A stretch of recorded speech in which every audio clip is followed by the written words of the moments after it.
The bullet shattered the wine glass before she even heard the shot. One moment, Rhea Carter was clearing plates from table 7, the table no one wanted to serve. The next, the entire restaurant exploded into chaos. Glass rained down like deadly confetti. Screams tore through the air. And the most dangerous man in the city, Adrian Volkov, the crime boss everyone feared, was staring straight at her with eyes that promised both danger and something she couldn't name. She should have run. Instead, she moved toward him. Want to see how a broke waitress became the most powerful woman in the criminal underworld? Stay until the end, hit that like button, and comment what city you're watching from. I want to see how far Rhea's story travels. The fluorescent lights of Marcello's restaurant flickered at exactly 9:47 p.m. every Tuesday night, like clockwork. Rhea Carter had worked there long enough to know the rhythm of the place, the hum of the kitchen, the clink of silverware, the nervous shuffle of feet when he arrived. Adrian Volkov. Even his name felt dangerous to speak aloud. She didn't know much about him, didn't want to. In this city, ignorance was survival, but she knew enough. He owned half the businesses on the north side, the other half paid him protection money, and the people who crossed him had a habit of disappearing. Every Tuesday at 10 o'clock, he claimed table 7 in the back corner, always alone, always silent. And every server in the restaurant would suddenly remember they had something urgent to do in the kitchen. Rhea pulled her dark hair into a tighter ponytail and grabbed the tray of dirty dishes from table 3. Her feet ached, her back ached, everything ached. This was her second shift today. She'd started at Marcello's at 11 a.m., covered someone's afternoon shift at the diner on 5th Street, and come back here for the dinner rush. 18 hours on her feet, and she still had another hour to go. Rhea. Marco, the head waiter, appeared at her elbow, his face pale and sweaty. I need you to take table 7 tonight. She nearly dropped the tray. What? Sophia called in sick. Danny quit. And I'll be damned if I'm doing it. Marco's hands trembled as he adjusted his bow tie. You're the only one left. There are 6 other servers on the floor, who all have seniority over you. His voice dropped. Look, I'm sorry, kid, but it's you or me, and I've got a family. Rhea set down the tray with more force than necessary. Fine. Just keep your head down. Don't talk unless he talks to you first. Don't make eye contact. Bring whatever he orders, take his money, and get out. Understand? She'd heard this speech before, every time someone new had to serve Volkov, as if fear was something you could pass on like a manual, as if being afraid would somehow keep you safe. Rhea had learned a long time ago that fear didn't pay the bills. At 9:58 p.m., the front door opened. The entire restaurant seemed to hold its breath. Adrian Volkov stepped inside like he owned the place, which, according to Marco's whispered gossip, he probably did. He was younger than she'd expected, maybe mid-30s, with dark hair cut sharp and precise, wearing a suit that cost more than her entire year's salary. But it wasn't the expensive clothes that made people look away. It was his eyes, cold, calculating, the kind of eyes that saw everything and forgot nothing. 2 men flanked him, thick-necked and dangerous, scanning the restaurant like predators assessing prey. But Volkov walked alone to table 7, and his guards took positions by the door and the kitchen entrance. Rhea grabbed a menu and a glass of water, her movements automatic. Around her, the other servers had mysteriously vanished. Even Marco had found urgent business in the back office. She approached table 7 with steady steps. Volkov didn't look up. He was reading something on his phone, one hand resting on the white tablecloth, a silver ring glinting on his middle finger. The overhead light cast shadows across his face, sharp cheekbones, and a jaw that looked like it had been carved from stone.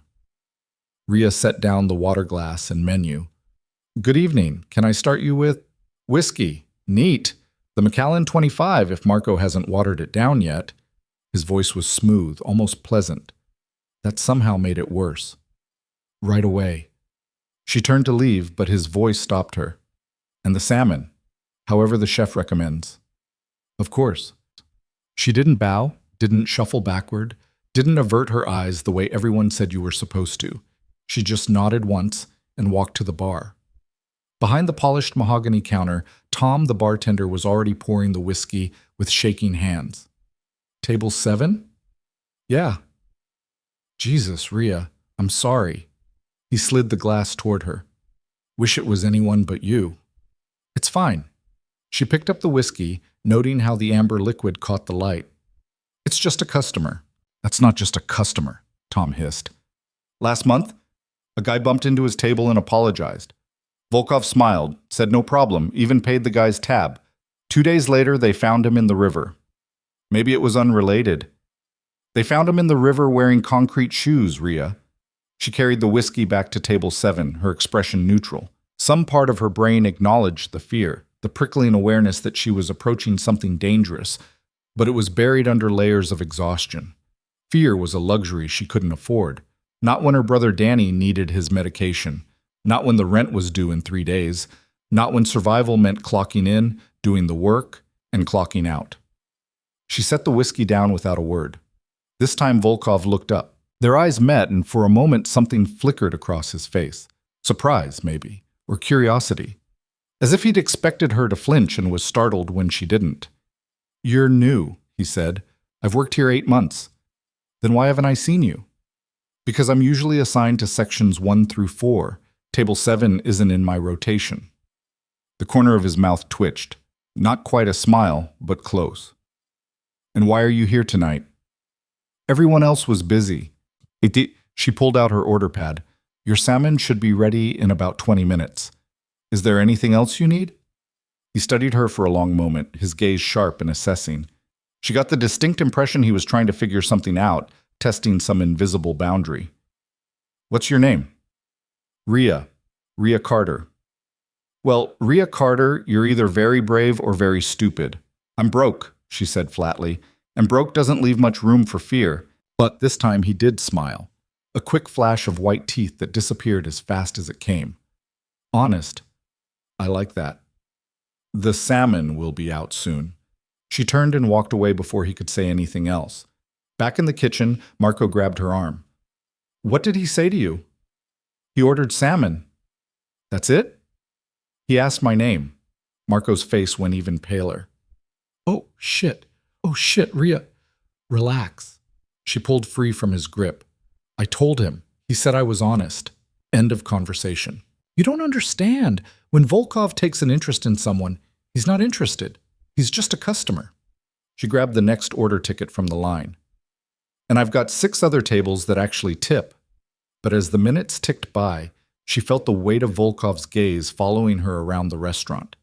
Every time she passed near table 7, she could sense his attention, sharp and focused. It wasn't leering or inappropriate. It was more like being studied, analyzed, cataloged. The salmon arrived at 10:23 p.m., perfectly plated with asparagus and garlic butter. Rhea delivered it without commentary. Sit down, Volkov said. She blinked. Excuse me? Sit down. He gestured to the chair across from him. You've been on your feet all day. Take a break.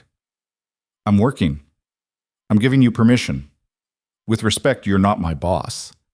Actually, he said, cutting into the salmon with precise movements, I own 40% of this restaurant.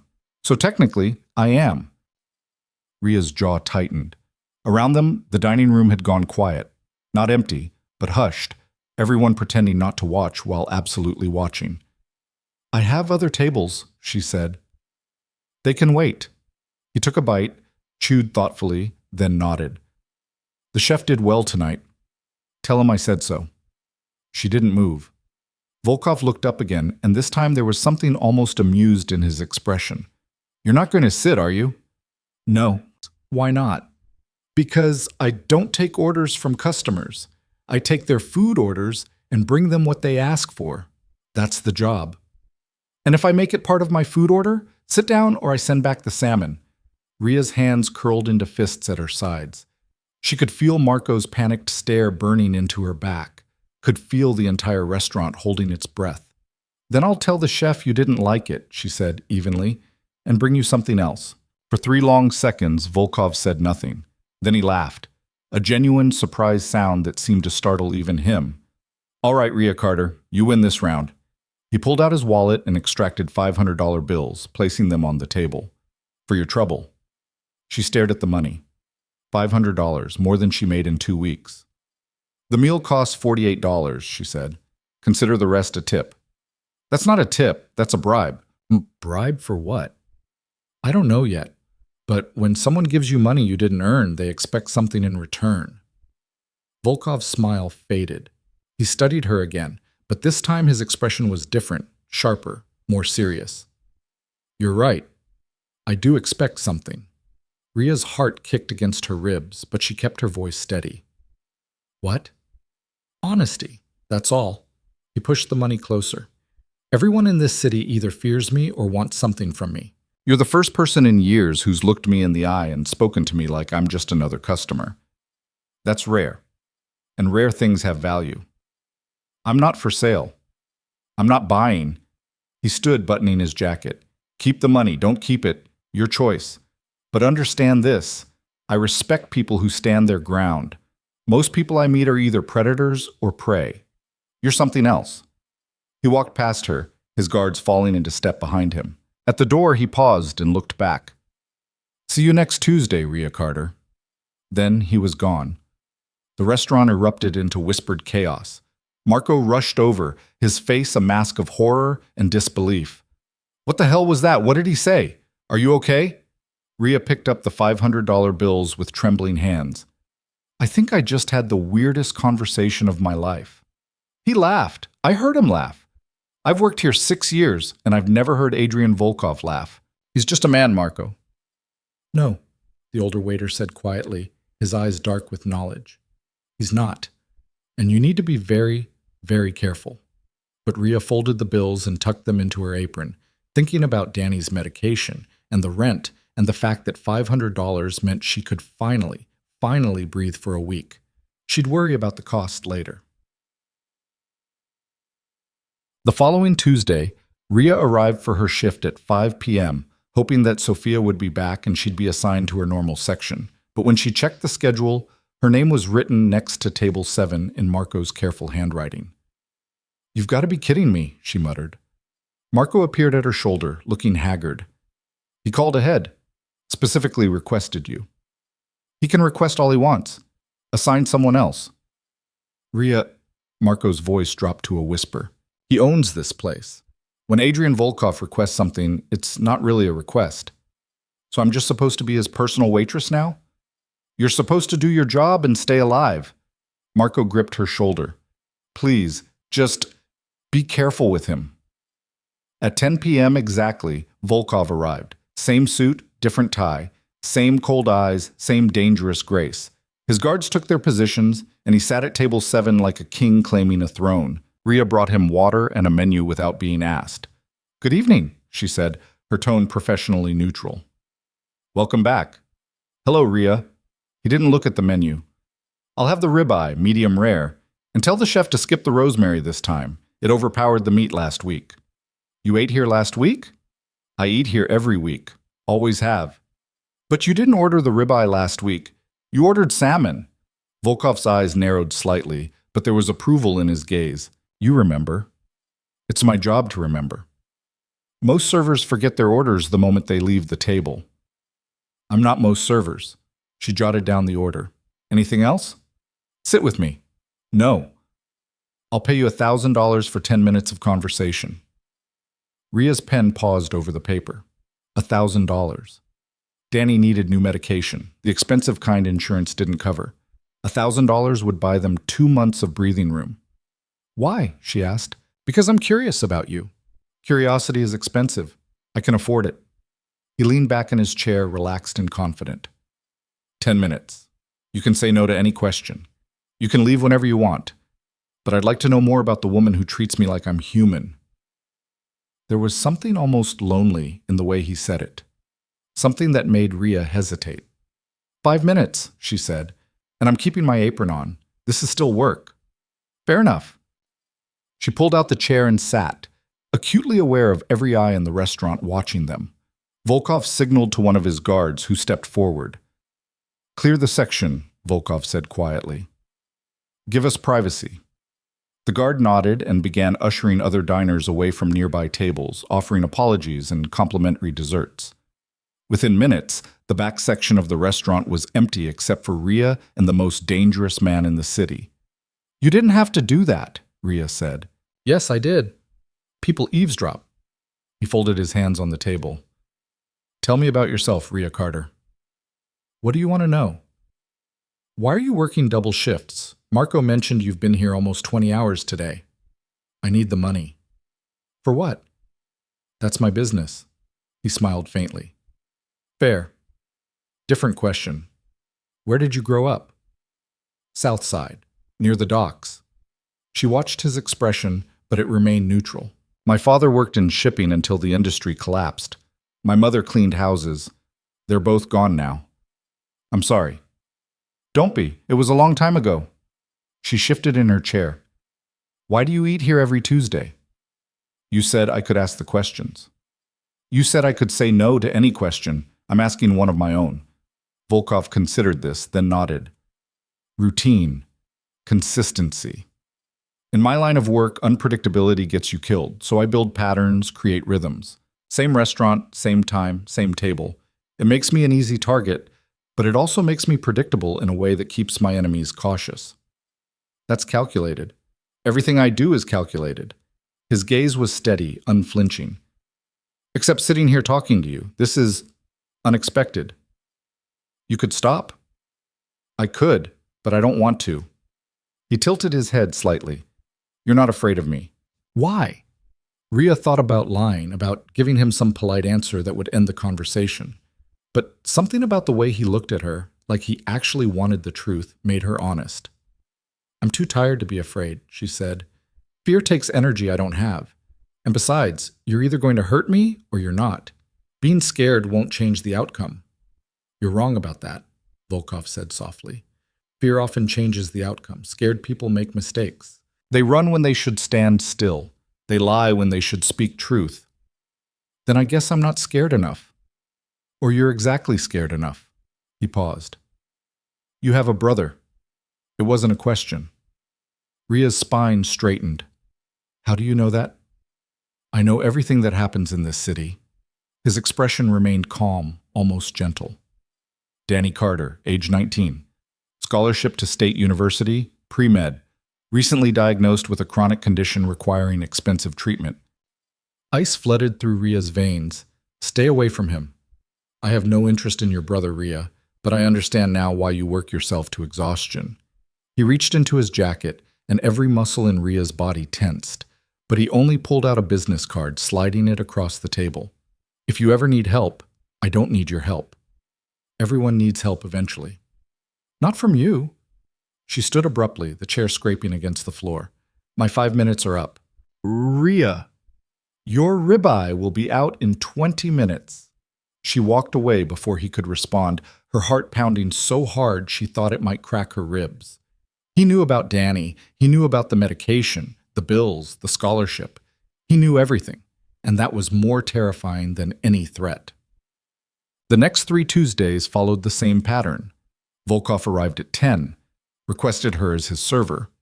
Ordered food she delivered with professional efficiency. Each time he tried to engage her in conversation. Each time she kept her responses clipped and distant. But he kept leaving massive tips. $500. $700. Once, $1,000. Rhea took the money because she needed it, but she hated that she needed it. Hated the way it felt like chains wrapping around her. Obligation disguised as generosity. On the 5th Tuesday, everything changed. She was delivering Volkov's whiskey, Macallan 25, neat, same as always, when she noticed something off. The restaurant was quieter than usual. Not empty quiet, but tense quiet, like everyone was waiting for something to happen.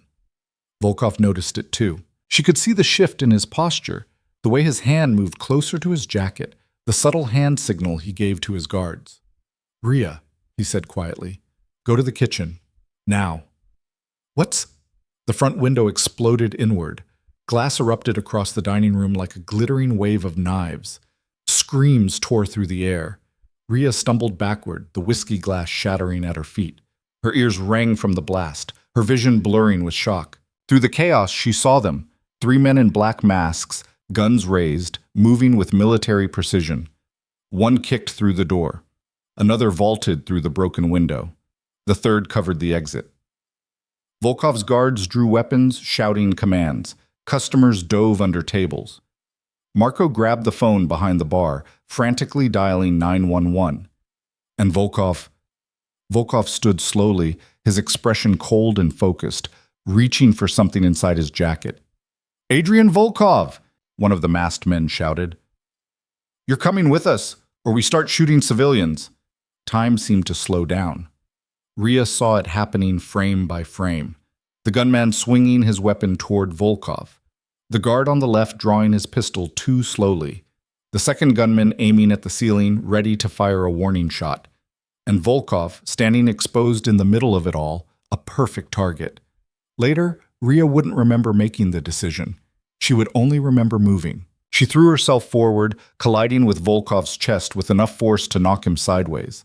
They crashed into the table together, wood splintering beneath them. The whiskey glass tumbled through the air, silverware scattered like shrapnel, gunfire erupted, sharp, deafening cracks that made Rhea's entire body flinch. Bullets tore through the space where Volkov had been standing, punching holes in the wall, shattering the mirror behind the bar. Volkov's arms wrapped around her, rolling them both behind the overturned table. His body covered hers, heavy and protective. She could hear his heart pounding, feel the tension in his muscles. "Stay down," he growled in her ear. More gunfire. Shouting. The sound of breaking glass and splintering wood. Volkov's guards returned fire, the sharp crack of pistols mixing with the deeper boom of shotguns. One of the masked men went down, clutching his shoulder. Another retreated toward the door. Then, as quickly as it started, it ended. The attackers fled through the broken window, leaving behind shattered glass, bullet holes, and the acrid smell of gunpowder. Sirens wailed in the distance, growing closer. Volkov lifted himself slightly, checking her for injuries. "Are you hurt?" Rhea's hands were shaking. Her whole body was shaking. I don't think so." "You pushed me." His voice was strange, almost disbelieving. "You pushed me out of the line of fire. You were standing right there. They were going to shoot you. So you jumped in front of a bullet for me?" "I didn't think. I just moved." She tried to sit up, but her arms wouldn't support her weight. The adrenaline was wearing off, leaving her weak and trembling. Volkov helped her up, his hands steady and surprisingly gentle. Around them, the restaurant was chaos. Customers crawled out from under tables. Marco was shouting into the phone. One of Volkov's guards barked orders, securing the exits. And Volkov was staring at her like she'd just done something impossible. "You saved my life," he said quietly. "Anyone would have—" "No." His grip on her arms tightened slightly. "No one would have done what you just did. No one." Police sirens screamed outside. Red and blue lights flashed through the broken windows. Volkov's guards moved to intercept the officers, controlling the scene with practiced efficiency. But Volkov didn't move. He stood there, holding Rhea's arms, looking at her like he was seeing her for the first time. "I need to go," he said finally, before the police asked too many questions. "But you—" He released her and pulled something from his jacket, another business card, identical to the first one he'd given her. "Call this number tomorrow. Someone will answer." "I don't want—" "This isn't a request, Rhea." His voice was harder now, back to the cold authority she'd first heard. "You just saved my life in front of a dozen witnesses. People will know about this by midnight. And when people know you matter to me, you become a target." Her stomach dropped. "What?" "You need protection, security, and you need to disappear from this restaurant." He glanced at Marco, who was being questioned by a police officer. "Tonight was an assassination attempt. They failed because of you. They won't make that mistake twice." "So what, I'm just supposed to hide? Change my whole life?" "Yes." He pressed the card into her hand. "Call the number, do exactly what they tell you. And Rhea—" His eyes met hers, and for the first time she saw something human in them, something that might have been fear. "Thank you." Then he turned and walked toward the back exit, his guards forming a protective wall around him.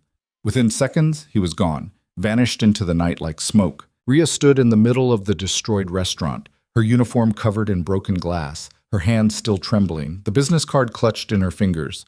Marco appeared at her side, his face pale and shocked. "Are you okay? Did he hurt you?" "No, he—" She looked at the card. It was plain black with silver text, a phone number, nothing else. "He thanked me." "For what?" "I don't know." She slipped the card into her pocket. I really don't know. But even as she said it, she knew it was a lie. She'd saved Adrian Volkov's life, and in doing so, she'd changed her own forever. The police questioned her for 2 hours. She told them the truth, or most of it. Men with guns, broken windows, chaos. She'd panicked and knocked over a table, accidentally pulling Volkov with her. Pure coincidence, lucky timing. They didn't believe her, but they couldn't prove otherwise. At 2 a.m., they finally let her go. Marco drove her home in his beat-up Honda, neither of them speaking. When they pulled up outside her apartment building, a rundown complex near the docks, he finally broke the silence. "You should leave the city," he said. "I can't. Danny's school is here. His doctors are here." "Rhea, those men weren't robbers. This wasn't random." Marco's hands gripped the steering wheel tight enough to turn his knuckles white. "This was an organized hit on Adrian Volkov, and you got in the middle of it." "I know. Do you?" He turned to look at her, his eyes haunted. "I've lived in this city my whole life. I know how this works. Volkov's enemies will see what you did. They'll think you're important to him. They'll come after you to get to him." "Then what am I supposed to do?" Marco was quiet for a long moment. Then he said, "Call that number he gave you." "Are you serious?" "Volkov's a monster, Rhea, but he's a monster who protects his people. If he offered you help, take it." "Because the alternative is a lot worse." Rhea climbed out of the car without answering. She rode the elevator to the 4th floor, her body moving on autopilot. Danny was asleep when she let herself into their small apartment, his textbook still spread across the kitchen table. She stood in the doorway of his room, watching him breathe, thinking about masked gunmen and shattering glass, and the weight of Volkov's body covering hers, protecting her even as she'd protected him. The business card burned in her pocket like a brand. She pulled it out, staring at the number in the dim light from the hallway. One call. That's all it would take. One call, and she'd be stepping into a world she'd spent her whole life avoiding. But what choice did she have? Her phone buzzed. Unknown number. Against her better judgment, she answered. "Rhea Carter." Volkov's voice was unmistakable. "I wasn't sure you'd answer. How did you get this number?" "I told you." "I know everything that happens in this city." A pause. "Did you call the number on the card?" "Not yet." "Why not?" She moved into the living room, keeping her voice low so she wouldn't wake Danny. "Because I don't trust you." "Smart. You shouldn't."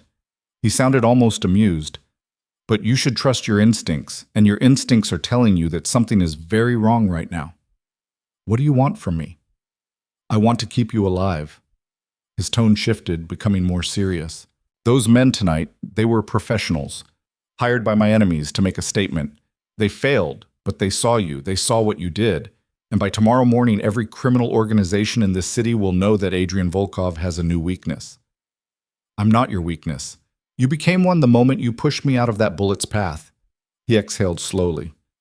"I'm sending a car to your building. It'll be there in 10 minutes. You're going to pack a bag for you and your brother, get in that car, and let my people take you somewhere safe." "Like hell I am." "Rhea, this isn't a negotiation." "You're right. It's not. Because I'm not some helpless civilian who needs a crime boss to protect her." Her hand tightened around the phone. "I appreciate the concern, but I can take care of myself." "No," Volkov said quietly, dangerously. "You can't. You're a waitress who works double shifts to pay for her brother's medication. You're exhausted and broke and brave enough to jump in front of a bullet without thinking. But brave doesn't stop bullets, Rhea. Brave doesn't stop the people who will come for you now." "Then what does?" "Me." A pause. "Let me protect you. Both of you." She wanted to say no. Wanted to hang up, delete the number, pretend this night had never happened. But Danny was sleeping 20 feet away, vulnerable and unaware. And the memory of those masked gunmen was too fresh, too vivid. "If I say yes," she said slowly, "what does that make me? What do I become?" "Safe," Volkov answered. "You become safe. Everything else is details." Rhea closed her eyes, thinking about her father who'd worked himself to death in the shipyards, her mother who'd cleaned rich people's houses until her hands bled, the long line of Carters who'd scraped and survived and never asked for help from anyone. And then she thought about Danny, brilliant and kind, who wanted to be a doctor, who had his whole life ahead of him. 10 minutes, she said. The car better be bulletproof. It is. She could hear the slight smile in Volkov's voice. Welcome to my world, Rhea Carter. He hung up. Rhea stood in the darkness of her tiny apartment, the phone still pressed to her ear, and wondered if she'd just made a deal with the devil. Outside, a black SUV with tinted windows pulled up to the curb. The clock on the wall read 2:47 a.m., and everything Rhea Carter thought she knew about her life ended in that moment. The SUV's interior smelled like leather and gunpowder. Rhea sat in the back seat with Danny pressed against her side, his eyes wide with confusion and fear. He'd woken when she shook him, stumbling out of sleep to find his sister stuffing clothes into a duffel bag with trembling hands. "Rhea, what's happening?" he asked, for the third time since they'd left the apartment. "I'll explain everything," she said, watching the city blur past the tinted windows. "I promise. Just trust me right now." The driver was a brick wall of a man named Victor, who'd introduced himself with a curt nod and hadn't spoken since. Another guard sat in the passenger seat, constantly scanning the streets with the vigilance of someone expecting an attack at any moment. They drove north, away from the docks and the cramped apartment buildings, into neighborhoods Rhea had only ever seen from bus windows. The houses grew larger, the streets grew cleaner. Trees appeared, actual trees with leaves and branches, not the struggling saplings that barely survived in the south side. After 40 minutes, they turned into a gated community. The guard at the entrance waved them through without question. The SUV climbed a winding road higher and higher until Rhea could see the entire city spread out below them like a glittering carpet of lights. Then they stopped. The house, no, the estate, rose before them like something out of a magazine. Modern architecture, all glass and steel and sharp angles, with security lights that blazed to life as they approached. A fountain dominated the circular driveway. Cameras tracked their movement from every corner. "Holy shit," Danny breathed. Victor parked and opened Rhea's door. "This way." They followed him up marble steps to massive double doors that swung open before he could knock. A woman in her 50s stood in the entrance, her silver hair pulled into a tight bun, her expression professionally neutral. "Miss Carter, Master Daniel." Her accent was faintly Eastern European. "I am Irina. I manage Mr. Volkov's household. Please come inside." The interior was even more impressive than the exterior. High ceilings, polished floors, art that probably cost more than Rhea's entire apartment building.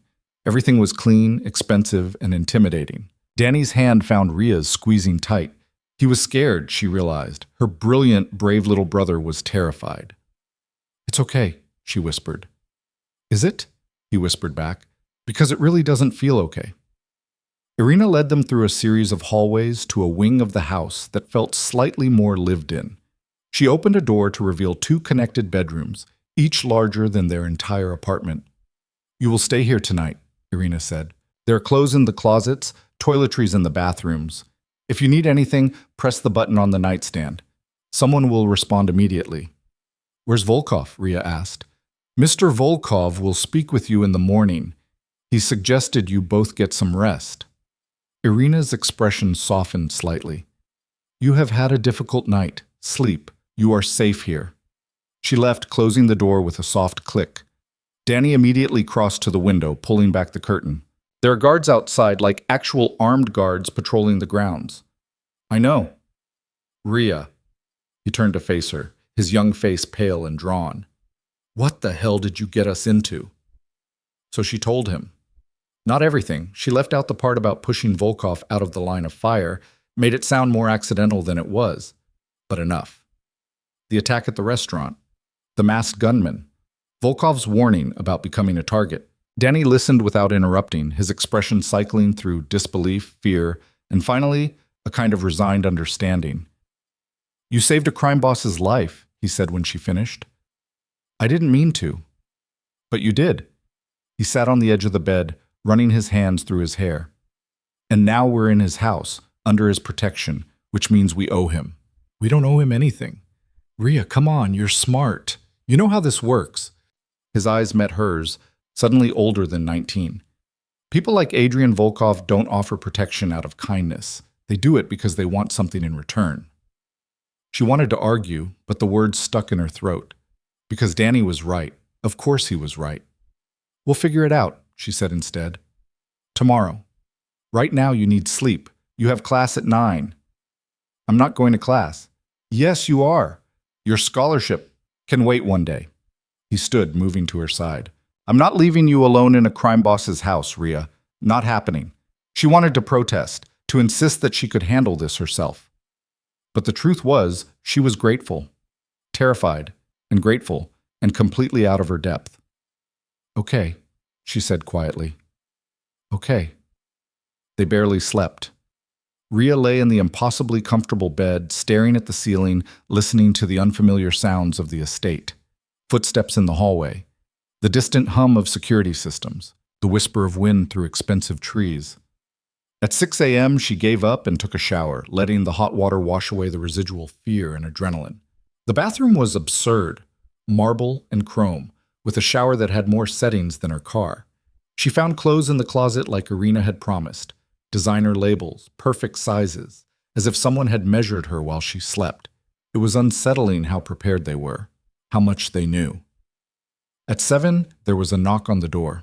Irina appeared with the breakfast tray, coffee, pastries, fresh fruit, eggs cooked 3 different ways. Mr. Volkov will see you at 8, she said, setting the tray on a small table. In his office. 3rd floor, West Wing. Victor will escort you. And Danny? Master Daniel is welcome to explore the grounds, use the library, or remain in his room. Security will be informed of his presence. After Irina left, Danny picked at the food while Rhea paced. You don't have to do this alone, he said. I can come with you. No, this is my mess. I'll handle it. Rhea, please, Danny, just stay here. Stay safe. Let me talk to him first.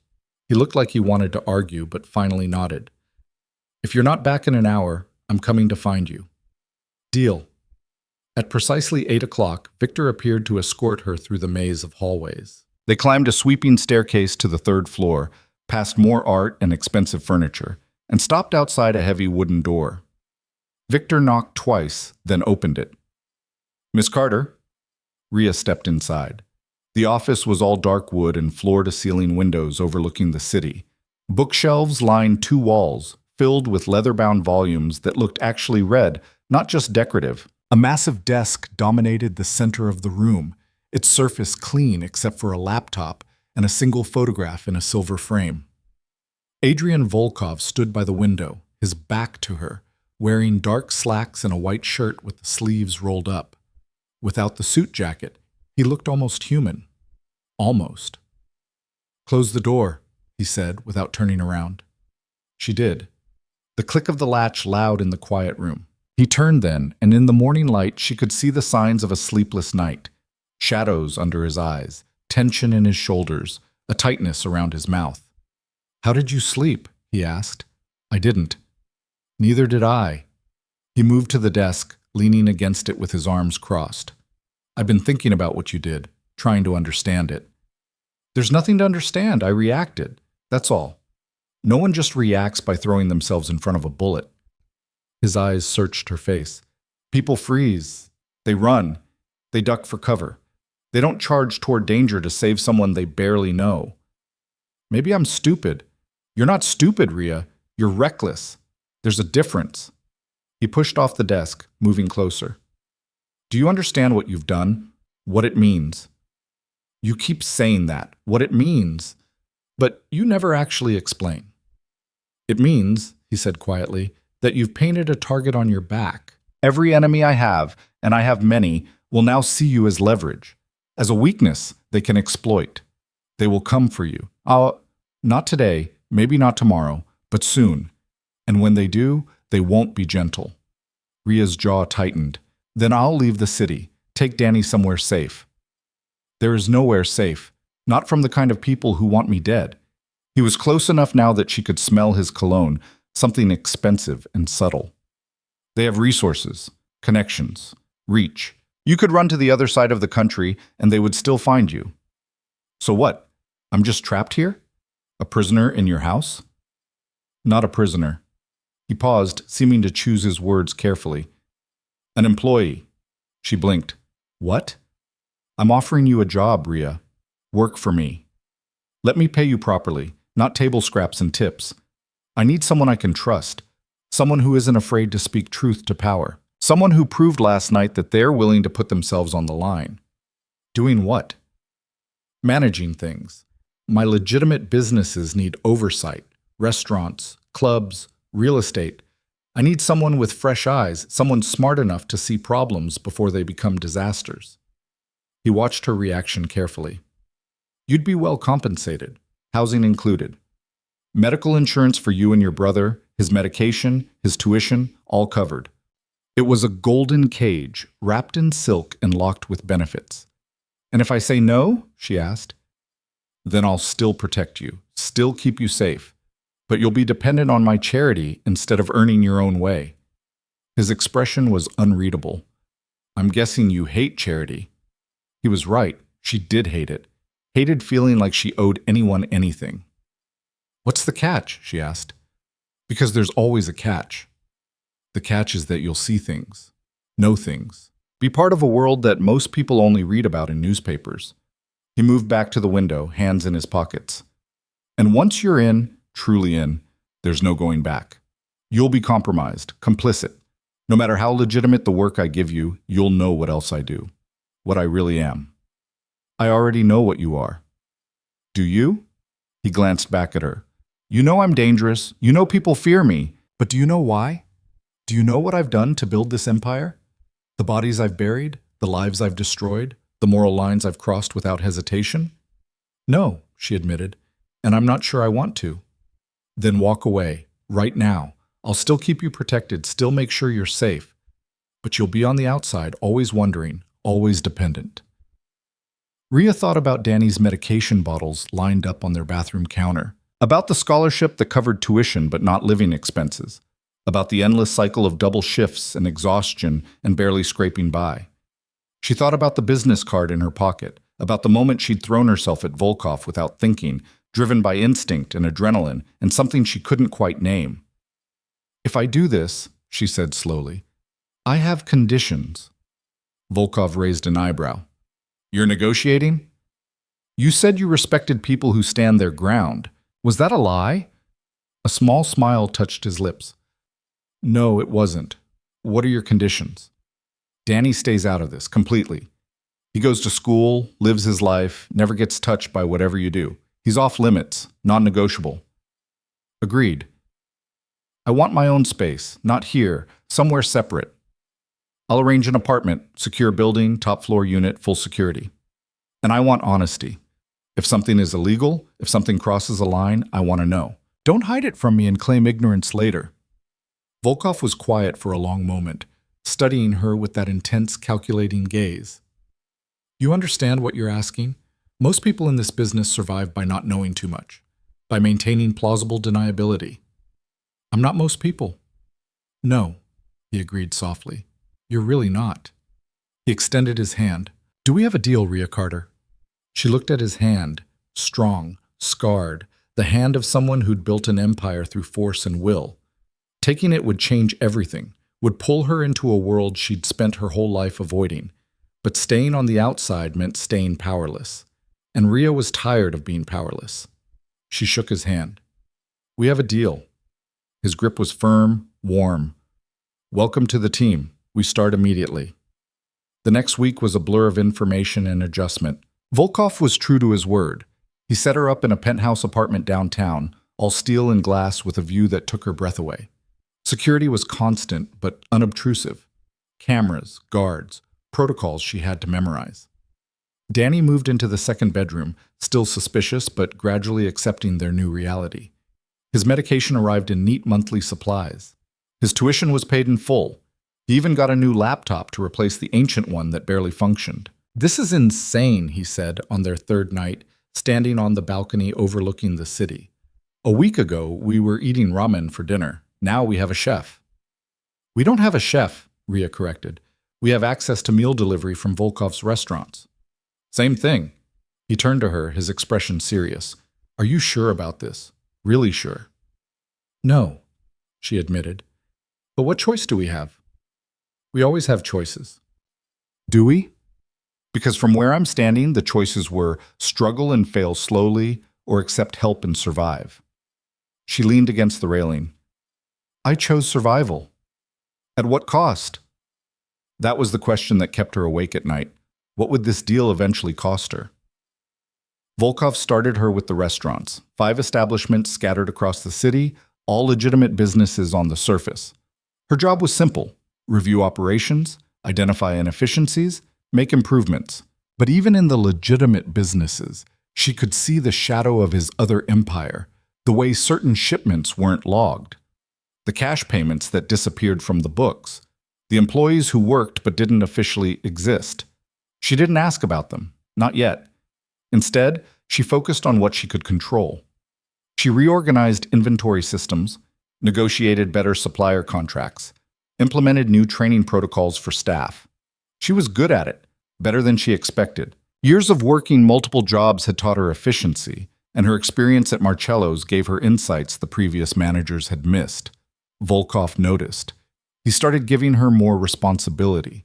A nightclub that was hemorrhaging money, a hotel with staffing issues, a construction project running behind schedule.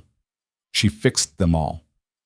You have a gift for this, he said during one of their weekly meetings. They met in his office every Friday at 6, reviewing numbers and discussing operations. You see patterns others miss. I just pay attention, she said, reviewing a spreadsheet on her laptop. Your club manager at Onyx is skimming profits, about $3,000 a month. Volkov's expression didn't change. How do you know?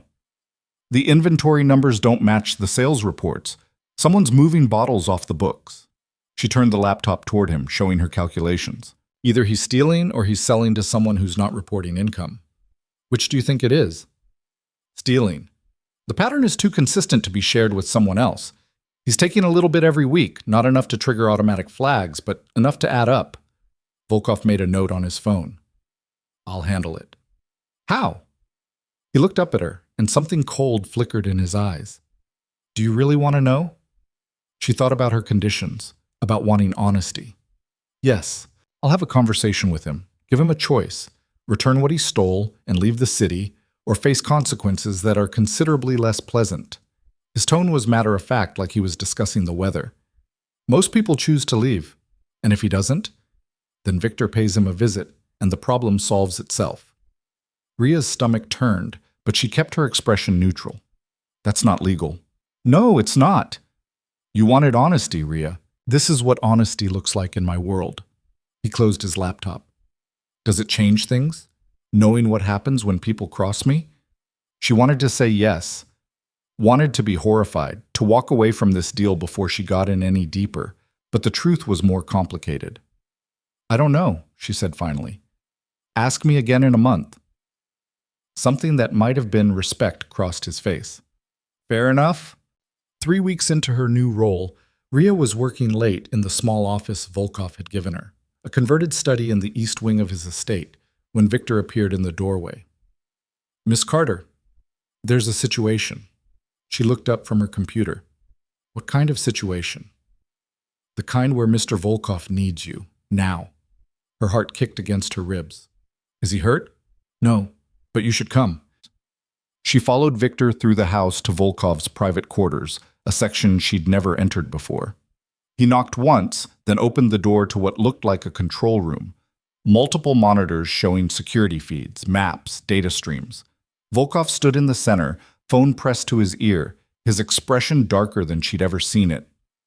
I don't care what it costs, he said into the phone. Find them. I want names, locations, and I want them yesterday. He hung up and noticed Rhea. You shouldn't be here. Victor brought me. Victor was wrong. But he didn't send her away. Instead, he gestured to one of the monitors. Someone leaked information about a shipment, $50,000 worth of electronics stolen from one of my warehouses. The theft itself isn't the problem, it's that they knew exactly when and where to hit. Inside job, Rhea said, moving closer to study the security feeds. Yes, which means I have a traitor in my organization. His jaw was tight with controlled fury. Someone close enough to know schedules, security codes, routes. How many people have that access? 12. 13 if you count yourself. She blinked. You think I... No. He cut her off sharply. You're the only person I trust right now. Everyone else is suspect. The weight of that statement settled over her. 3 weeks, and somehow she'd become the person he trusted most. It was terrifying and intoxicating in equal measure. Let me help, she said. This isn't managing restaurants, Rhea. This is dangerous. I'm already in danger. You said so yourself. She pulled up a chair sitting in front of the monitors. Show me the data. Let me look for patterns. He hesitated, then pulled up files on the main screen. Personnel records, shipment logs, security reports. Rhea absorbed it all, her mind working through the information like she was solving a puzzle. After 2 hours, she found it. There, she said, pointing to a series of timestamps. Marcus Chen, your warehouse supervisor. Look at the login times for the security system.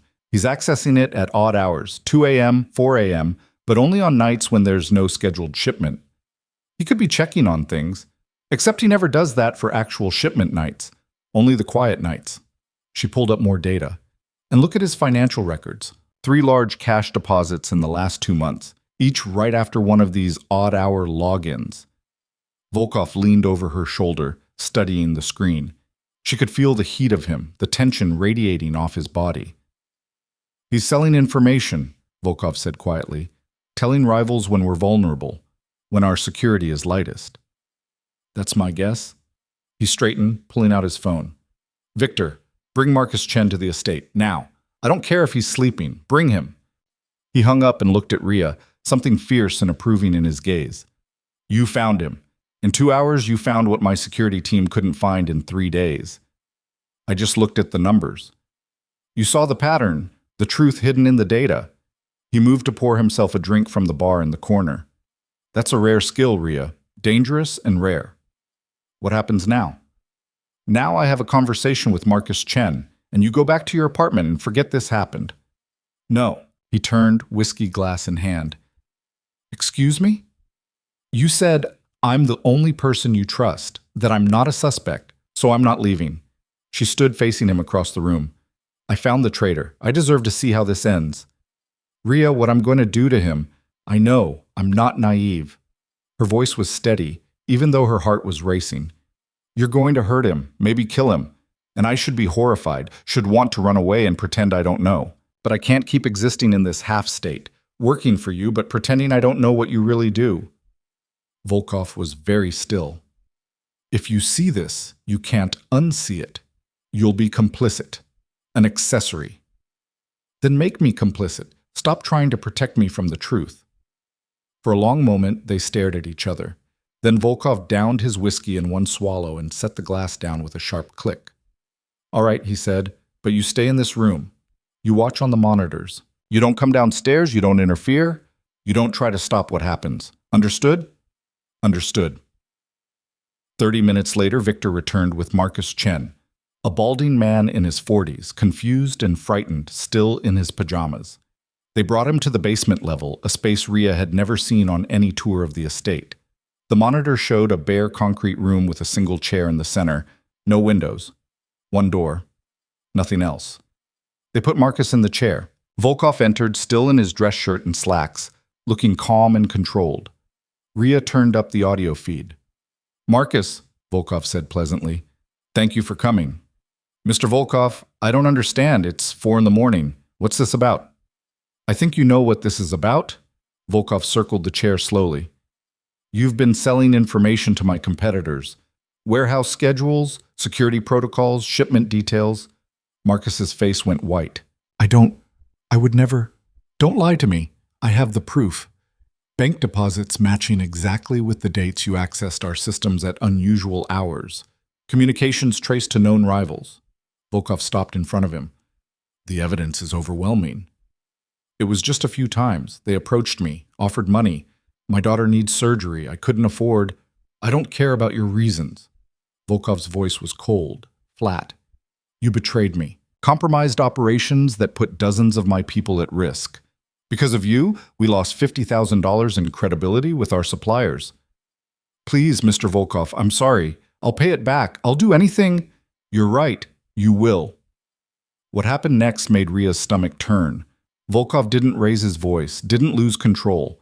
He was methodical, precise, asking questions and receiving answers punctuated by sounds that made her flinch. She forced herself to watch, to not look away. This was the reality of the world she'd entered. This was the cost of her new life. After 20 minutes, Volkov emerged, his shirt spattered with blood, his expression neutral. He came back to the control room, found Rhea still sitting there, and stopped. "Are you all right?" he asked. "Is he alive?" "Yes. Victor is taking him to the hospital. He'll recover, physically, but he won't work in this city again." Volkov moved to the bar, poured another whiskey. His hands were steady. "I gave him a choice. Tell me everything. Names, contacts, how long it's been going on, or face worse. He chose to talk. And now? Now he leaves the city with his family. I pay for his daughter's surgery. And in exchange, he never speaks of this, never returns, never contacts any of my rivals again." He drank. "Mercy and cruelty, Rhea. That's how you maintain control." She stood on shaking legs. "You terrified him into compliance, then showed kindness, made him grateful for the mercy while ensuring he's too afraid to betray you again." "Yes."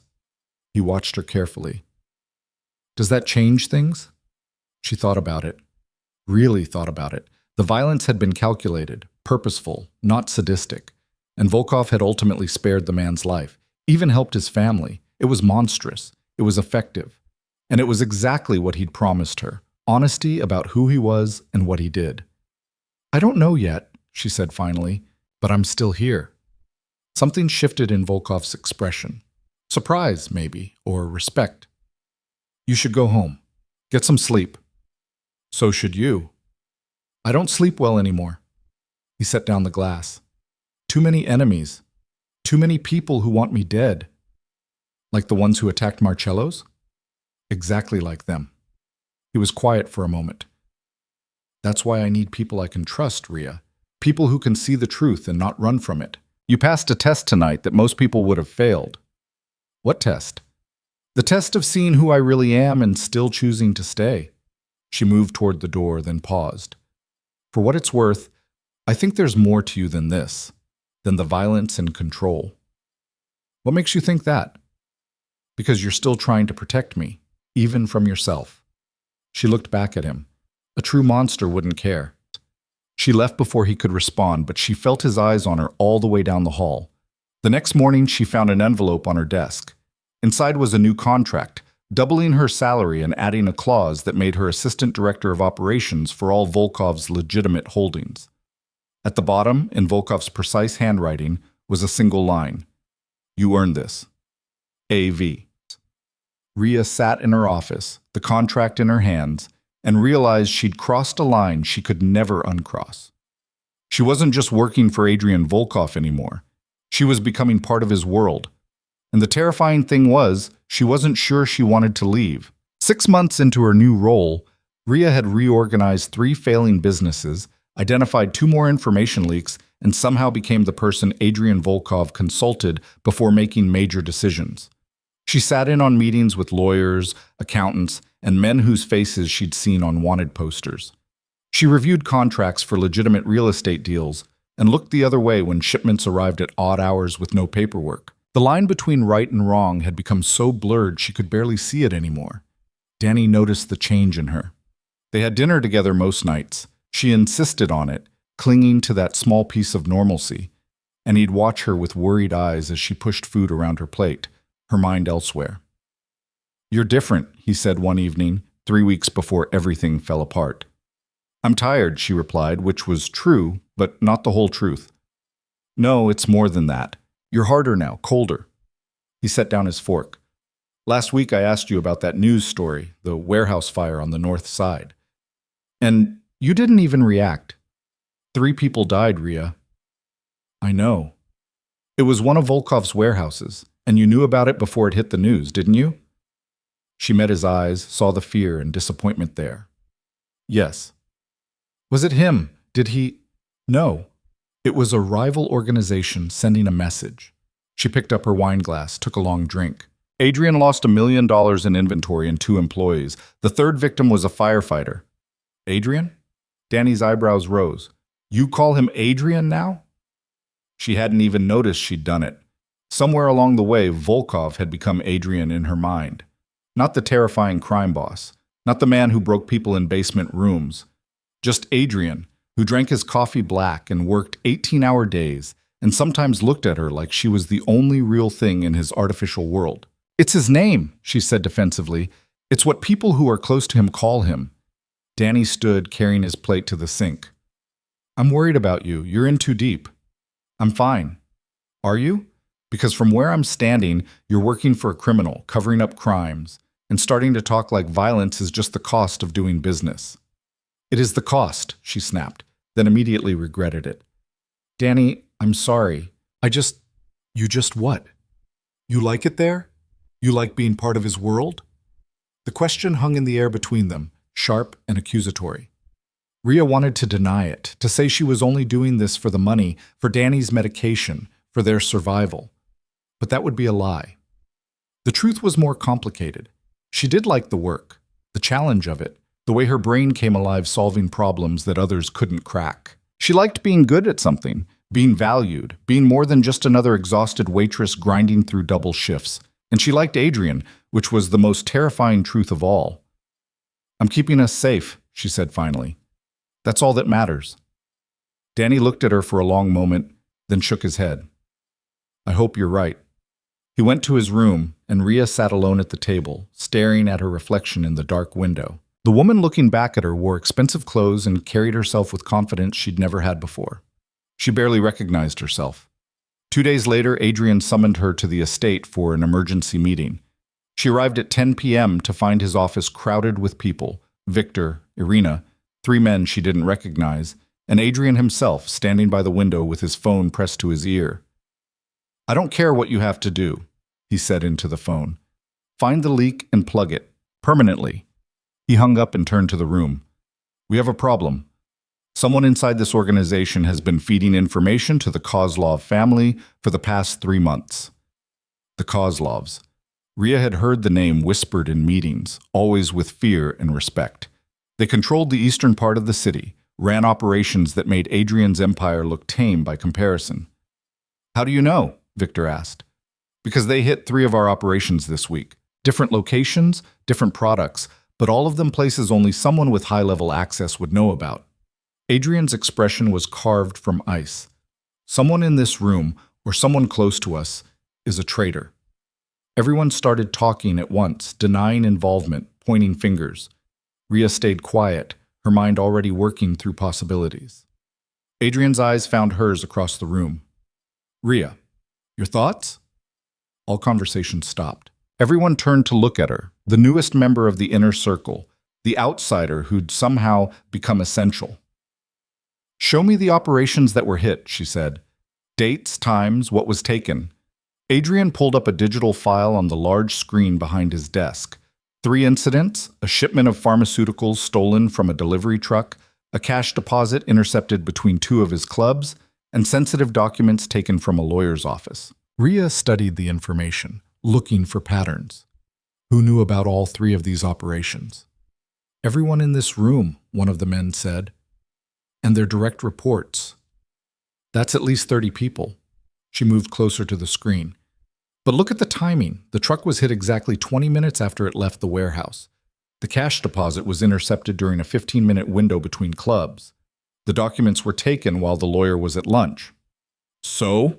Victor growled. "So whoever gave them this information didn't just know about the operations. They knew the exact timing, the routes, the schedules." She turned to Adrian. "That level of detail is only in the digital system, your secure server." His jaw tightened. "Only 7 people have access to that server. Everyone in this room, plus Dmitry and Alexei." "Where are Dmitry and Alexei?" Rhea asked. "Dmitry is in Chicago on business. Alexei is—" Adrian checked his phone. "Supposed to be here. He was scheduled for this meeting." Silence fell over the room like a blanket. "Call him," Victor said. Adrian dialed. The phone rang 6 times, then went to voicemail. He tried again, same result. "Victor, take 2 men and go to Alexei's apartment. Now." Adrian's voice was deadly calm. "Bring him back here, willing or not." Victor nodded and left, taking 2 of the guards with him. The remaining people shifted nervously, avoiding eye contact with each other. Rhea moved to Adrian's side, lowering her voice. What do you know about Alexei? He's been with me for 5 years. Loyal, efficient, never given me a reason to doubt him. Adrian's hands curled into fists. If he's the traitor, if he's been selling me out to the Kozlovs— He didn't finish the sentence, but Rhea heard the rage beneath the words. The sense of betrayal that cut deeper than any business loss. Maybe there's an explanation, she offered, though she didn't believe it. There's always an explanation. The question is whether I'll accept it. He looked at her, and his expression softened slightly. You should go home. This is going to get ugly. I'm staying. I'm staying, she repeated firmly. You trust me, remember? That means I'm here for the ugly parts too. Something passed between them in that moment, an understanding that went deeper than words. Then Adrian nodded once and turned back to the screen, studying the data with the focus of a predator tracking prey. 40 minutes later, Victor returned, alone. He's gone, Victor reported. Apartment cleared out, passport missing. His car is still in the garage, but his go bag is missing from the closet. He ran, Adrian said flatly. Looks like it. But boss, Victor hesitated. We found something, security footage from his building. You need to see this. He pulled out a tablet, queued up a video. The footage showed Alexei leaving his apartment building at 8 p.m. that evening, 3 hours before the meeting. He was carrying a duffel bag and looking around nervously, but that wasn't what made Rhea's blood run cold. In the video, a car pulled up to the curb. Alexei got in, and before the door closed, she caught a glimpse of the driver. Irina. The room erupted into chaos. Guards reached for weapons. Victor started shouting questions. And Irina, sweet, efficient Irina, who'd welcomed Rhea to the estate and managed Adrian's household for years, stood frozen in place, her face pale but composed. Everybody out, Adrian said, his voice cutting through the noise like a blade. Except Irina and Rhea. Boss, you can't be alone with her, Victor protested. If she's working with Alexei, out, now. They left, reluctant and worried, closing the door behind them. The silence that followed was suffocating.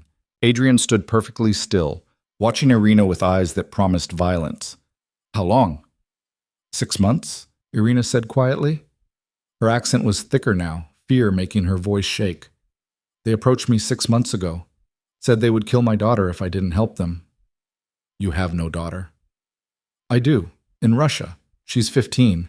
They found her, sent me pictures of her outside her school. Irina's composure cracked, tears sliding down her weathered face. What was I supposed to do? Let them kill my child? You were supposed to come to me, Adrian said, each word precise and cutting. You were supposed to trust that I could protect her. Instead, you betrayed me, put my entire organization at risk, and helped Alexei sell us out to the Kozlovs. I had no choice. There's always a choice. He moved closer, and Rhea saw the effort it took for him to control his rage. Alexei, I understand. He's weak, greedy, always has been. But you, Irina, you've been family. I trusted you with my home, my schedule, my life. I'm sorry, she whispered. I'm so sorry. Rhea watched the exchange, her mind racing. This was different from Marcus Chen, different from the other traitors they'd uncovered. This was personal. This betrayal cut deep. Adrian, she said carefully. Maybe don't. He held up a hand, not looking away from Irina. This isn't a business decision, Rhea. This is about loyalty, about trust, about the fact that this woman knew everything, my schedule, my security codes, the layout of this entire estate, and she gave it to my enemies. To save her daughter, Rhea pressed. They threatened a child. I know. I understand the motivation, but understanding doesn't change the facts. He pulled out his phone, dialed a number. Victor, come back up. Bring zip ties. No, Rhea said, stepping between them. There has to be another way. Adrian's eyes met hers, cold and furious. Move. No. Rhea, this isn't a negotiation. She betrayed me. She compromised this entire organization. She put you at risk, put Danny at risk, put everyone I'm responsible for at risk. I know that, but killing her won't fix it. Rhea's heart hammered against her ribs, but she held her ground. You said I was here to see the truth, to be part of this world. Fine. Then listen to me. Irina made a mistake, a terrible mistake, but she did it to save her child.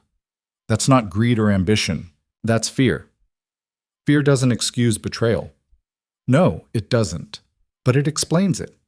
She glanced at Irina, who was watching this exchange with desperate hope. Send her away. Get her daughter out of Russia and somewhere safe. Then exile them both. She loses everything, her job, her life here, her access to you. But she keeps her life and her daughter. The Kozlovs will just find her again. Not if you make it clear that she's no longer useful to them, that she's been cut off completely, has no information, no access, nothing they want. Adrian was silent for a long moment, his expression unreadable. Victor knocked on the door, but Adrian ignored it. Why are you defending her? He asked Rhea. Because she reminds me of myself 6 months ago, desperate and scared and willing to make dangerous choices to protect someone she loves. Rhea moved closer, lowering her voice. You showed me mercy when you could have treated me as a liability. You gave me a chance to prove myself. Maybe she deserves the same. You saved my life. She sold it to my enemies. Under duress, there's a difference. Adrian studied her face, searching for something. Then he looked at Irina, who stood trembling against the wall. If I do this, he said slowly, if I let her live, it sets a precedent. It tells my people that betrayal can be forgiven, that there are circumstances where disloyalty won't be punished. It tells your people that you're strong enough to show mercy, that you value the reasons behind actions, not just the actions themselves. Rhea held his gaze. That you're more than just fear and violence. The silence stretched out, taut and dangerous. Then Adrian pulled out his phone again. Victor, get Yuri Petrov on the phone. Tell him I need an extraction from Moscow. One 15-year-old girl, immediate priority. Paused. And book 2 tickets to Vancouver, one way. Irina collapsed against the wall, sobbing with relief. Victor appeared in the doorway, confused but following orders. Adrian pointed at Irina. You have 72 hours to disappear. I'm getting your daughter out and sending you both to Canada with enough money to start over. But if I ever see you again, if you ever contact anyone from this organization, if you ever speak my name to anyone, I will find you and I will finish what I should have done tonight. Are we clear? Yes, Irina choked out. Yes, thank you, thank you. Don't thank me, thank Rhea. She's the only reason you're breathing. He turned away, dismissing her. Victor, take her to the guest house. Keep her under guard until the plane leaves. They left, Irina still crying, Victor looking baffled but obedient. When they were alone, Adrian turned to Rhea. You're either very brave or very foolish. I haven't decided which. Probably both, she admitted, her hands shaking now that the adrenaline was fading. You challenged me, in front of a traitor, told me I was wrong. Was I? He moved to the bar, poured 2 glasses of whiskey, handed her one. I don't know yet. Ask me in a year, see if this decision comes back to haunt me. He drank, his eyes never leaving her face. But you were right about one thing. I did show you mercy when we first met, and you've more than repaid that debt. I wasn't keeping score. I know, that's why it matters. He set down his glass. Alexei is still out there. He has information, contacts, probably a deal with the Kozlovs. That's a bigger problem. Do you know where he went? Not yet, but I will. His expression hardened. And when I find him, there won't be any mercy. Not this time. Rhea sipped the whiskey, feeling it burn down her throat. What did Alexei have access to that makes him so dangerous? Everything. Security protocols, financial accounts, shipping routes, personnel files. Adrian pulled up a file on his computer. He was my second in command for operations. If the Kozlovs have even half of what he knows, they can dismantle my entire organization piece by piece. Then we need to change everything he had access to. New codes, new routes, new procedures. That'll take weeks and cost a fortune. It'll cost more if the Kozlovs use his information to destroy you. She moved to the computer, already thinking through logistics. Start with the most critical operations, the ones that would hurt you most if compromised. We lock those down first, then work our way through the rest. He watched her work, something like admiration in his eyes. You're not even slightly afraid, are you?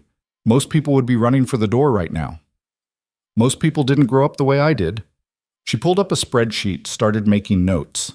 You learn pretty quick that fear is expensive and action is cheap. Better to do something than sit around being scared. Rhea. He waited until she looked at him. Thank you. For Irina. For giving me a reason to be better than my worst instincts. You're welcome. She hesitated, then added, For what it's worth, I think you made the right choice. We'll see. They worked through the night, restructuring security protocols and changing access codes. Rhea's brain felt like it was running on pure caffeine and adrenaline, but she couldn't stop. Every vulnerability they closed was one less weapon in the Kozlov's arsenal. At 4 a.m., Victor returned with news. We found Alexei, or rather we found his body. Adrian's head snapped up. What? The Kozlovs killed him, dumped him in the river with a bullet in his head. Victor's expression was grim. They left a message, said they don't negotiate with traitors, even ones who work for them. Rhea's stomach turned. They used him and threw him away. That's how the Kozlovs operate, Adrian said quietly. They don't believe in loose ends. He stood, moving to the window, which means they already have whatever information they wanted from him. They wouldn't kill him otherwise. So they know everything he knew, Rhea said. Every vulnerability, every weakness. Yes. Adrian's reflection in the glass looked tired, older, which means they'll be coming for me soon. And when they do, it won't be a random attack in a restaurant. It'll be calculated, precise, designed to hurt me where I'm weakest. Victor cleared his throat. Boss, maybe you should leave the city for a while. Let things cool down. If I run, I look weak, and weakness is blood in the water. Adrian turned from the window. No, I stay. We fortify defenses, we prepare for whatever's coming, and we show the Kozlovs that I'm not an easy target. They'll come after the estate, Rhea said suddenly. It's your base of operations, your home. If they want to make a statement, they'll hit you here. Adrian nodded slowly. You're right, which means we need to be ready. He looked at Victor. Double the guards, run security drills every day, and sweep every inch of this property for anything that doesn't belong. Already on it, boss. Good. And Victor? Adrian's voice dropped. If they do come, if they breach the estate, your first priority is getting Rhea and Danny out safely. No, Rhea protested. I'm not running while you fight. Yes, you are. Because if something happens to me, someone needs to be alive who knows how this organization works. Someone the others will trust to maintain order. He met her eyes. That's you, Rhea, whether you like it or not. The weight of that statement settled over her like a physical thing. Adrian wasn't just protecting her. He was preparing her to take over if he died. I don't want your empire, she said. I know. That's exactly why you should have it. He smiled faintly. People who want power are the worst ones to wield it.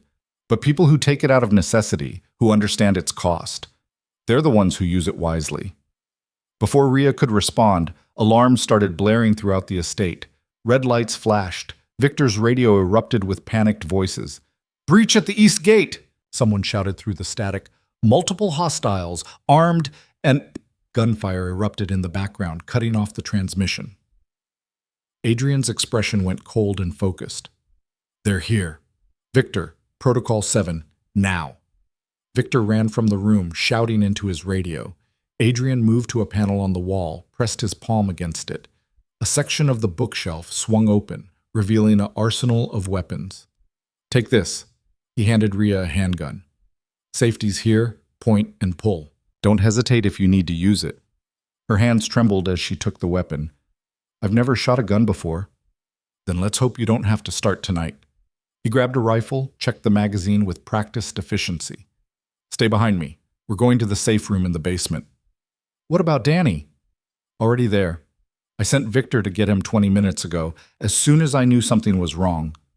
Relief flooded through her. At least her brother was safe. More gunfire, closer now, shouting, the sound of breaking glass. Adrian moved to the door, weapon raised, every muscle tense and ready. On 3, he said. Stay low, stay quiet, and for the love of everything, don't try to be a hero. Says the man running toward danger. He flashed her a quick grin, fierce and wild. I'm a professional. You're a civilian. Know the difference. Then he threw open the door and they ran into chaos. The hallway was filled with smoke and the acrid smell of gunfire. Adrian's guards were engaged in a firefight with masked figures at the far end of the corridor.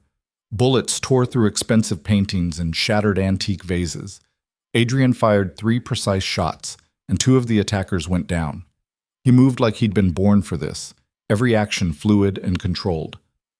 Rhea followed, her heart in her throat, the gun heavy and foreign in her hands. They made it to the stairwell. Adrian checked the path, then pulled her down toward the basement. Behind them, the sounds of battle echoed through the estate. Shouts, gunfire, the crash of breaking furniture. The basement level was quieter, darker. Adrian led her through a maze of corridors to a heavy steel door with a biometric lock. He pressed his palm to the scanner. Nothing happened. He tried again. Still nothing. Damn it! He pulled out his phone, tried to override the system manually. They must have hacked the security grid. The lock's not responding. Can you shoot it open? Not without potentially damaging the mechanism. We'd be locked out permanently. He looked around, thinking fast. There's another entrance through the wine cellar. Come on. They ran deeper into the basement, past storage rooms and maintenance equipment. Rhea's lungs burned. Her legs felt like jelly, but she kept moving, driven by pure adrenaline. Then she smelled it. Something chemical and sharp. Adrian, she said, do you smell that? He stopped, inhaling. His eyes widened. Accelerant. They're going to burn the estate. He grabbed her arm, pulling her faster. We need to get to Danny and get out. Now! They rounded a corner and nearly ran straight into one of the attackers. The man raised his gun. Adrian was faster, firing twice. The attacker fell, but his finger squeezed the trigger as he went down. The bullet caught Adrian in the shoulder, spinning him around. He grunted in pain but didn't fall, his training and sheer willpower keeping him upright. Adrian! Rhea caught him, saw blood blooming across his white shirt. I'm fine. Keep moving. But his voice was strained, his face pale. They staggered through the wine cellar, past rows of expensive bottles, to another door. This one opened manually. Adrian shoved it wide and they stumbled into the safe room. Danny was there, huddled in the corner with 3 other guards. He jumped up when he saw them. Rhea! Oh, Adrian's hurt. I'm fine, Adrian said again, though he was bleeding heavily now. He moved to a control panel on the wall, started typing commands. Victor, status report. Victor's voice crackled through the speaker. East Wing is lost.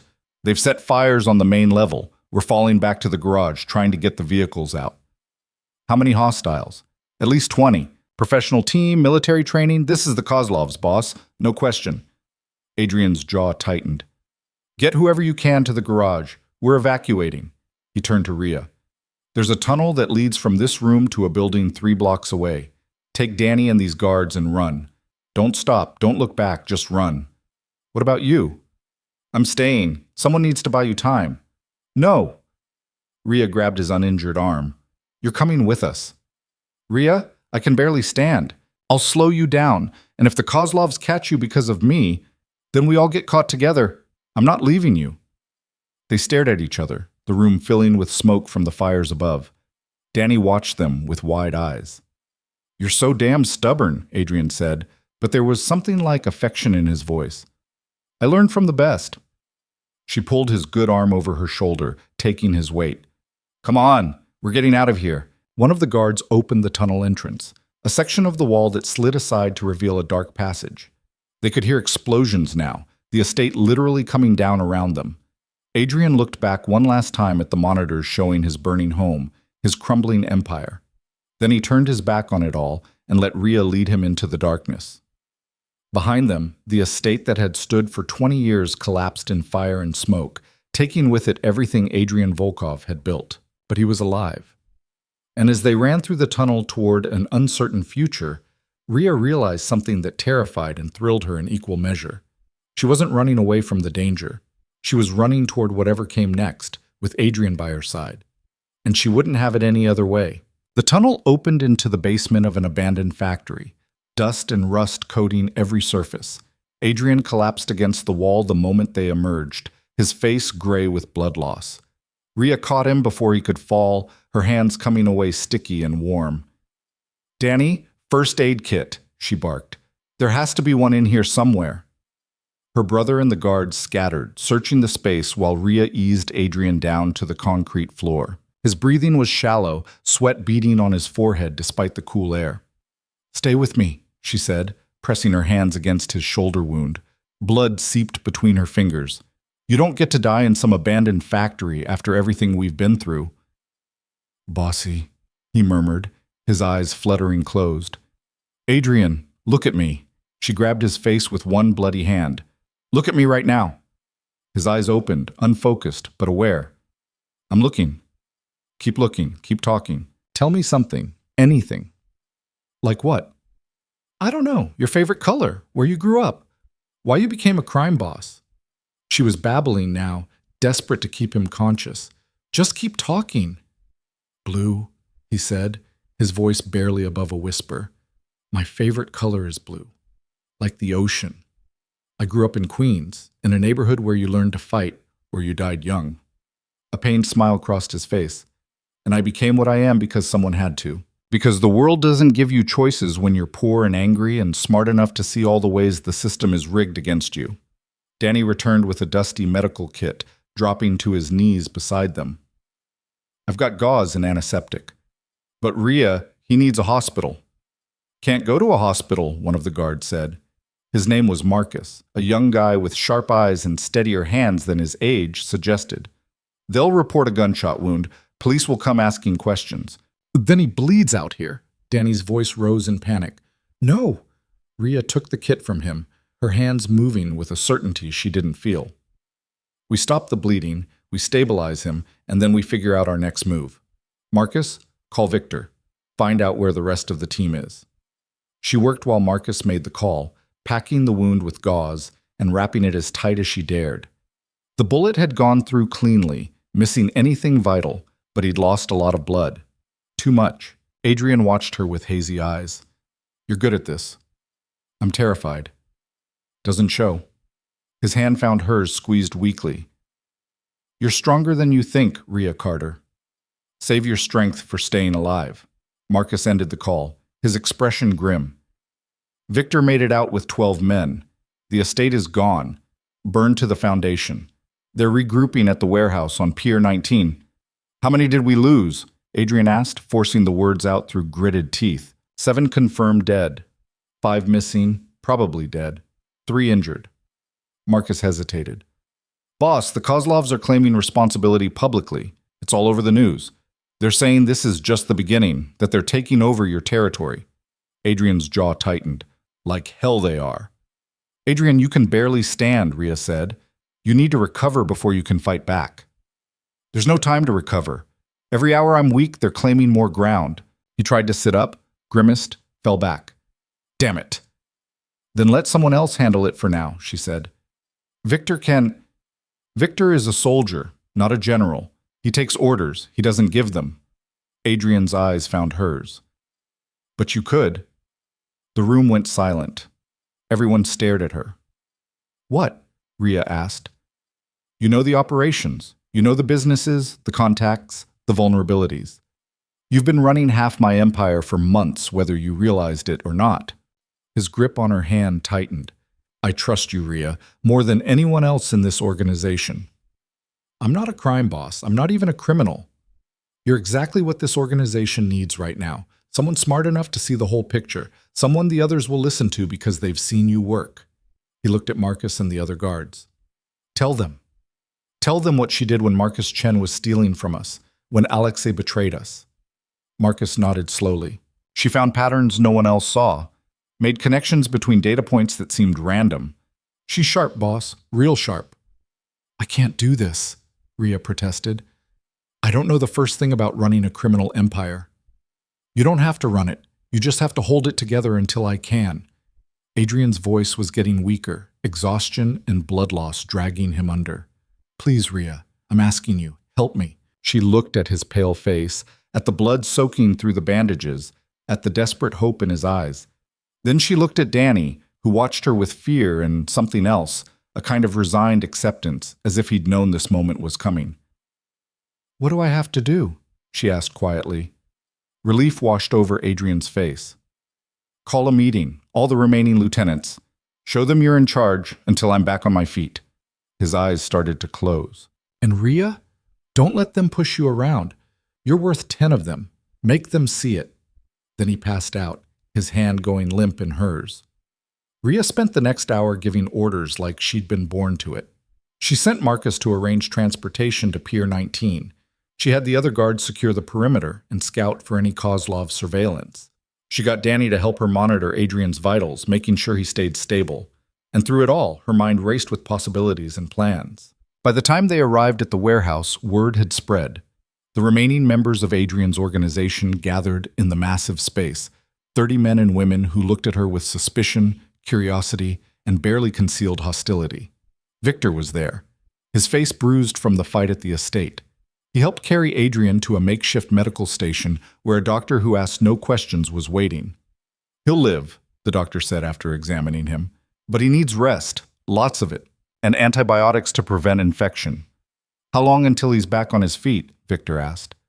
A week minimum, 2 to be safe. Murmurs rippled through the crowd. A week was an eternity in their world. A week was enough time for the Kozlovs to dismantle everything Adrian had built. Rhea stepped forward, drawing every eye in the room. Listen up, she said, her voice cutting through the whispers. Adrian is alive and recovering. Until he's back, I'm in charge. The room exploded. You? A heavy-set man named Dmitri stepped forward. You're a waitress who's been here 6 months. You don't give us orders. Actually, she does. Victor's voice boomed across the warehouse. Boss put her in charge before he passed out. That makes her temporary head of operations. Since when do we take orders from civilians? Another voice shouted. Rhea waited for the noise to die down, then spoke again. You're right. I'm not one of you. I didn't grow up in this life, didn't earn my place through violence or loyalty. But I've spent the last 6 months fixing your mistakes, finding your leaks, and keeping this organization profitable while you were too busy protecting your territory to see the bigger picture. She pulled up a tablet, projected images onto the wall behind her. Financial records, operational data, security reports. Marcus Chen was stealing from you for 8 months before I caught him. Alexei sold you out to the Kozlovs for 6 months before I found the pattern. Irina compromised your security for even longer. She locked eyes with Dmitri. Where were you when all this was happening? Where was your vaunted experience and street knowledge? Dmitri's face reddened, but he had no answer. The Kozlovs destroyed the estate tonight because they had inside information. They knew exactly when and where to hit, because Alexei gave them everything. Rhea's voice hardened. They're celebrating right now, dividing up Adrian's territory like he's already dead. And if we don't act fast, if we don't show them we're still strong, they'll be right. So what do you suggest? A woman named Katya asked. She was older, sharp-eyed, one of Adrian's most trusted lieutenants. We're wounded. We lost our base. The boss is down. How do we fight back? Rhea had been thinking about this since the tunnel. We don't fight. Not yet. First, we protect what we have left. Victor, I need guards on every remaining property. Double shifts, full security protocols. Marcus, work with our tech people to change every password, every access code, everything Alexei might have compromised. She turned to Katya. You handle communications. Reach out to our allies, let them know Adrian is alive and we're still operational. Make it clear that anyone who tries to take advantage of this situation will regret it. Orders flowed from her like water, each one precise and purposeful. She divided responsibilities, assigned tasks, created a structure where there had been chaos. And slowly, grudgingly, the room started to respond. People nodded, pulled out phones, started moving with purpose instead of panic. Victor caught her eye across the warehouse and gave her a single nod of approval. 3 days later, Rhea was running on caffeine and adrenaline, coordinating operations from a makeshift command center in the warehouse. Adrian was improving, strong enough to sit up and argue about her decisions, which she took as a good sign. You're being too cautious, he said during one of their daily briefings. The Kozlovs expect us to hide and lick our wounds. We should hit them while they're confident. We will, but not until we're ready. Rhea didn't look up from the laptop. You taught me that everything is calculated. Rushing in angry is how people die. I also taught you that sometimes you have to take risks. Like jumping in front of bullets? She finally met his eyes. Because I seem to remember that working out pretty well. He smiled despite himself. Point taken. The door burst open. Victor strode in, his expression urgent. We've got a problem. The Kozlovs are hosting a gala tomorrow night. Black tie, high society, supposedly celebrating their expansion into new markets. So, Adrian asked. So our source inside their organization says it's a trap. They've invited every remaining member of your command structure. They're planning to take you all out in one night.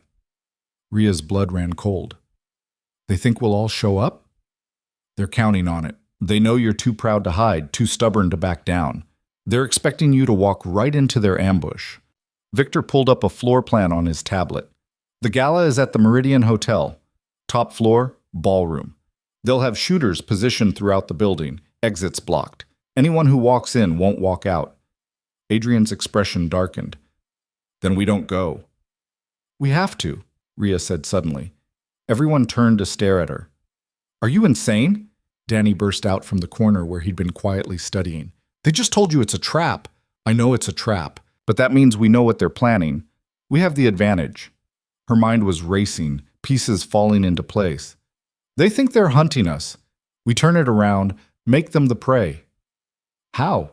Victor asked, leaning forward with interest. Rhea stood, moving to the whiteboard where they'd been tracking Kozlov movements. They're expecting Adrian's top people to show up, so we give them what they expect, but not what they want. She started drawing on the board. The Meridian has service entrances, kitchen access, maintenance corridors. They'll be watching the front entrance, maybe the parking garage. But they can't cover everything. You want to infiltrate through the service areas, Katya said slowly. Get people inside before the gala even starts. Exactly. We plant our own people throughout the building, disguised as staff, as security, as whoever we need to be. Then when the trap springs, we're already in position to spring one of our own. Adrian was sitting up now, pain forgotten, his eyes bright with approval. They'll have their shooters in the ballroom. Exits covered. But if we control the building's systems, power, communications, security cameras, we can blind them at the critical moment. Cut the lights, lock them in, turn their trap into their cage. Rhea felt the plan crystallizing, becoming real. But there's a problem. Someone still has to walk into that ballroom. Someone they'll recognize, someone important enough that they'll commit to the attack. Silence fell over the room as everyone realized what she was saying. No, Adrian said flatly. Absolutely not. It has to be someone they want badly enough to spring the trap for. Not a lieutenant, not a guard. Someone who represents the head of your organization. Then I'll do it, Victor said. I can pass for... They know you're a soldier. They won't commit for you. Rhea's heart was pounding, but her voice stayed steady. It has to be me. I'm the one who's been running things since the estate burned. I'm the one who's been visible, giving orders, meeting with contacts. As far as the Kozlovs know, I'm Adrian's new second-in-command. You're not walking into an assassination attempt, Adrian said, his voice hard with authority. That's not negotiable. Everything is negotiable. She met his eyes across the room. You taught me that too. Sometimes you have to take risks. Sometimes you have to put yourself in the line of fire. This is different. How? Because I'm not you? Because I'm supposed to be protected? She moved closer to him, lowering her voice so only he could hear. You asked me to hold this organization together, to be strong, to lead. I can't do that from safety. I can't ask these people to follow me if I'm not willing to go into danger myself. His jaw tightened. I saved you so you wouldn't end up in situations like this. No, you saved me so I could be more than a victim, so I could choose my own path. She put her hand over his. Let me choose this. For a long moment they stared at each other. Then Adrian closed his eyes, the fight draining out of him. Fine, he said quietly, but you don't go in alone. Victor selects your security detail. Danny stays here under guard. And at the first sign that the plan is falling apart, you run. No heroics, no last stands. You run and you survive. Promise me. I promise. He pulled her closer, his voice dropping to a whisper only she could hear. If anything happens to you, if they hurt you because of my enemies, my world, Then you'll have trained me well enough that it won't happen.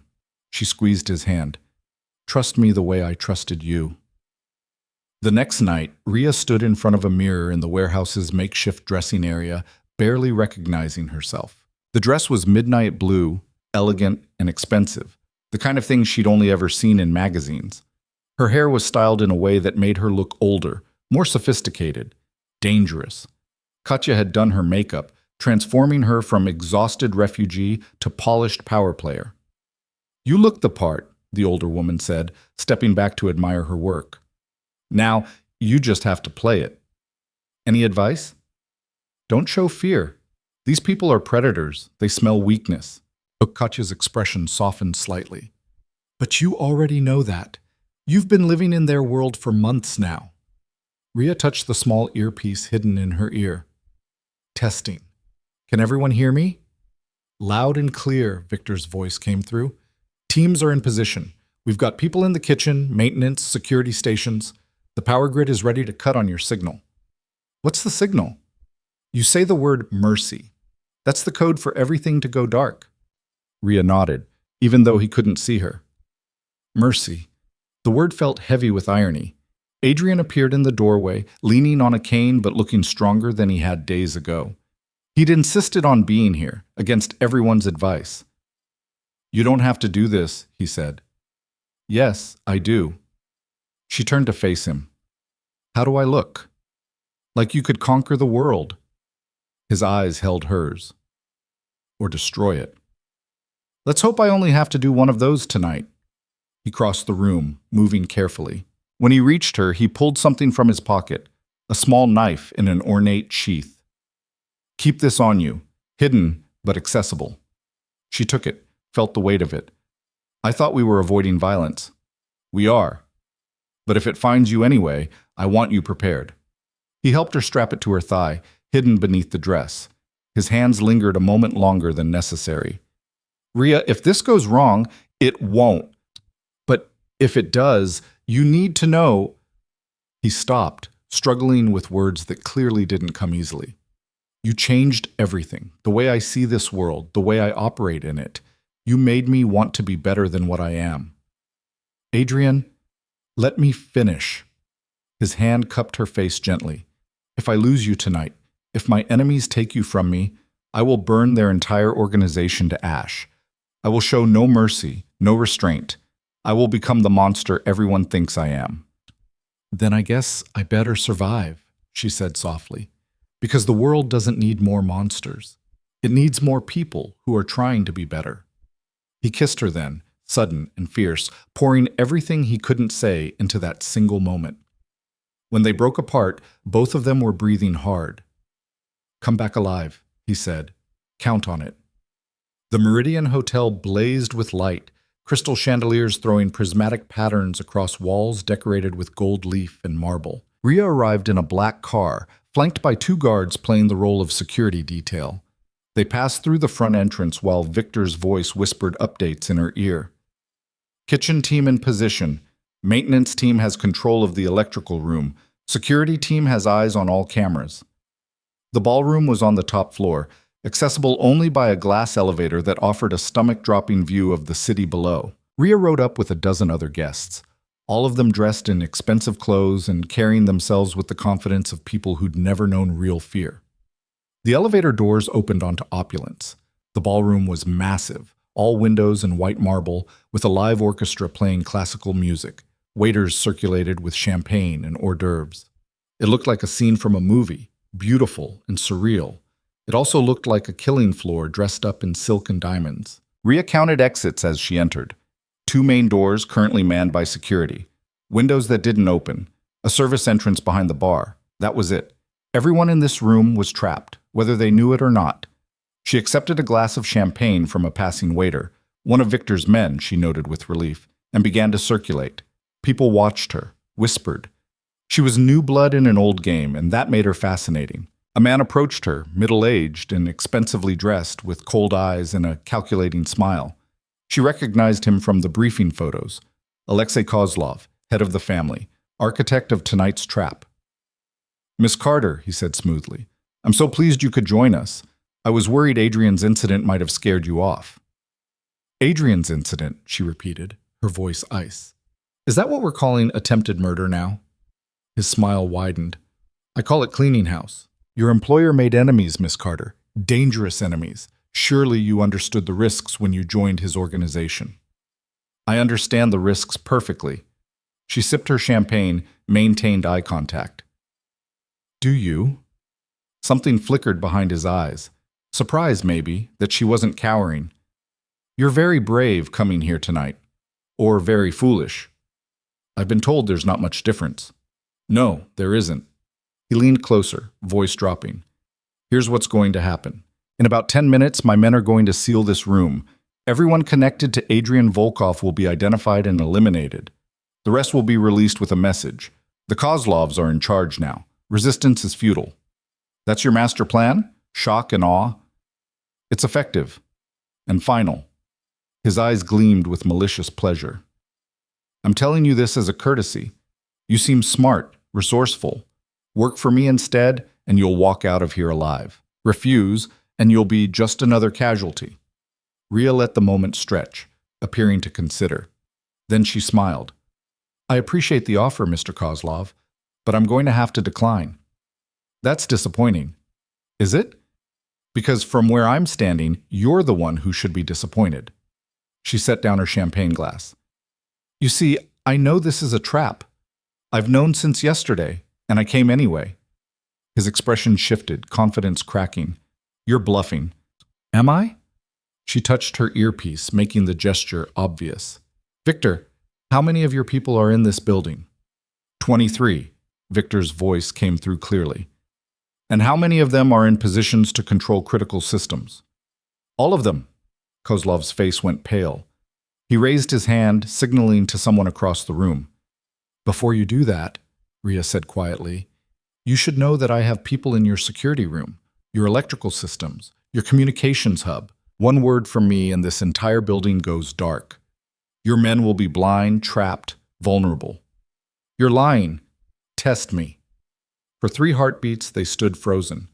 Then Kozlov's hand dropped to his side, reaching for something inside his jacket. Rhea didn't hesitate. She grabbed his wrist with one hand while the other went to her thigh, retrieving the knife Adrian had given her. She pressed the blade against Kozlov's ribs, hidden from view by their proximity. Don't, she said softly. Don't make me use this. Around them, the party continued, oblivious, but Kozlov's guards had noticed the confrontation. They were moving closer, hands inside jackets. Call them off, Rhea said, or I say the word, the lights go out, and this entire operation falls apart. Sweat beaded on Kozlov's forehead. You won't. You'd be signing your own death warrant. Maybe, but I'd take you with me, and your entire family would know you died because you underestimated a waitress. She pressed the knife harder. Is your pride worth your life? In her ear, Victor was shouting questions, asking for status. But Rhea stayed focused on Kozlov, watching the calculation in his eyes. Finally, he raised his hand in a subtle gesture. His guards stopped advancing. Smart choice, Rhea said. Now here's what's going to happen. You're going to walk out of here with me, nice and calm, like we're old friends. You're going to tell your men to stand down. And then you're going to have a conversation with Adrian about territory, respect, and the consequences of burning someone's house down. You think Adrian is still a player in this city? He's finished. Broken. Is he? Because he's been running operations through me for days now, securing alliances, strengthening defenses, preparing for exactly this moment. She smiled coldly.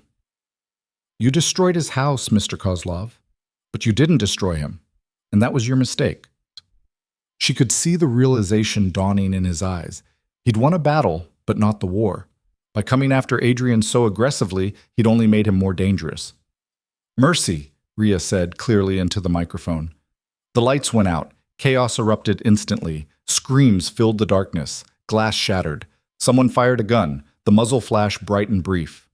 But Rhea was ready. She'd memorized the room's layout, knew exactly where the service exit was. She kept her grip on Kozlov, the knife still pressed to his ribs, and dragged him through the panicked crowd. Victor, I have the package. Moving to extraction point Alpha. Copy that. Team is clearing your path. They burst through the service door into a maintenance corridor. Emergency lights cast everything in red. Victor's people were there, weapons drawn, securing the route. "Move!" Victor barked. They ran downstairs, through kitchens, past terrified staff hiding under counters. Behind them, Rhea could hear Kozlov's men shouting, trying to organize a pursuit in the dark. But Victor's team had thought of everything. Locked doors slowed the pursuit. False trails led searchers in wrong directions. By the time they reached the parking garage, they had a full minute's lead. A van waited, engine running. Rhea shoved Kozlov inside, climbed in after him. Victor jumped in the front as the driver peeled out. "Did we lose anyone?" Rhea asked, breathing hard. "2 injuries, no deaths. Everyone else extracted clean." Victor looked back at her, something like respect in his eyes. "You did it. You actually pulled it off." "We pulled it off." She turned to Kozlov, who sat rigid with fury and fear. "Now you're going to help us finish this." "I'll tell you nothing." "You don't have to tell us anything. You just have to be seen with us, alive, unharmed, negotiating." Rhea's voice was cold and certain. "By morning, every organization in the city will know that the Kozlovs couldn't even protect their own leader at his own event. That Adrian Volkov's people walked into your trap and walked out with you as a hostage. They'll never believe they'll believe what they see. And what they're going to see is you sitting across a table from Adrian, working out terms of surrender." Kozlov's laugh was bitter. "I'll never surrender to Volkov. Then you'll die, and your family will fracture fighting over who takes your place, and Adrian will pick up the pieces." She leaned forward. "Or you can be smart. Keep your territory. Keep your operations. Just stay the hell away from ours." The van pulled up to the warehouse. Guards swarmed out, weapons ready. They pulled Kozlov from the vehicle and marched him inside. Adrian was waiting, standing without the cane now, looking every inch the dangerous man he was. When he saw Rhea, whole and unharmed, relief flooded his face. "You're insane," he said as she approached. "I learned from you. That was the most reckless, dangerous, brilliant thing I've ever seen." "You're welcome," she grinned despite the adrenaline still coursing through her. "We have a guest who'd like to discuss terms." They sat Kozlov in a chair under bright lights, guards surrounding him. Adrian took the seat across from him, and Rhea stood at his shoulder. "Here's the deal," Adrian said. "You keep your territory east of the river. We keep ours west. You don't interfere with our operations. We don't burn your assets to the ground. And if you ever come after me or mine again, I won't be as merciful as I'm being tonight." "Merciful?" Kozlov spat. "You call kidnapping merciful?" "I call letting you live merciful. Ask the last 5 people who tried to kill me how that worked out for them." Adrian's voice was ice and iron. "Oh, wait, you can't, because they're dead." "And if I refuse your terms?" "Then my associate here uses that knife she's been carrying. I dispose of your body in a way that ensures no one ever finds it. And I spend the next month systematically dismantling everything you've built, piece by piece, until the Kozlov name means nothing." Silence stretched between them, heavy with threat and possibility. "Or," Rhea said quietly, "you accept that you made a mistake, that you underestimated your opponent, and you take the generous terms you're being offered while they're still on the table." Kozlov looked between them, seeing the truth in their eyes. They would do it. They would kill him without hesitation if he refused. "Fine," he said finally. "We have a deal." "Put it in writing," Adrian said. Victor produced a document already prepared. "Sign here, and here, an initial here." Kozlov signed, each stroke of the pen an admission of defeat. When it was done, Adrian stood. "Let him go. Drive him back to his territory and make sure he gets there safely." Kozlov was pulled to his feet, escorted toward the door. But he stopped, looked back at Rhea. "You're wasted on him," he said. "You could have your own empire." "I'm not interested in empires," she replied, "just in making sure the right people survive." After he was gone, the warehouse erupted in celebration. Victor broke out bottles of expensive vodka. People laughed and shouted and relived the night's events with increasing embellishment, but Rhea found herself drawn to the quiet corner where Adrian stood alone, watching his people celebrate. "We won," she said, joining him. "You won. I was barely conscious for most of it. You trained me. Trusted me, that's winning." She bumped his shoulder with hers. "We make a good team." "We do." He looked at her, and his expression was complicated, pride and fear and something deeper. You could have died tonight if anything had gone wrong, but it didn't. We planned well. We executed better. And now we're here, alive, with our enemies neutralized and our position stronger than before. Until the next crisis, the next attack, the next impossible situation. His voice was quiet. This life doesn't stop, Rhea. There's always another threat, another enemy, another fight. I know. She took his hand, laced their fingers together. But we'll face them together, like we faced tonight. He pulled her closer, and she rested her head against his shoulder, exhaustion finally catching up with her. Around them, the celebration continued, but in their small corner of the warehouse, there was only quiet and the steady beat of two hearts that had survived another impossible night. What happens now? She asked. Now we rebuild. Stronger than before, smarter, with you at my side instead of in the shadows. As what? Your assistant? Your second in command? As my partner. He tilted her face up to meet his eyes. If you want it. No obligation, no debt, just a choice. Rhea thought about the girl she'd been 6 months ago, working double shifts and running on fumes. That girl would have run from this offer, would have seen the danger and chosen safety.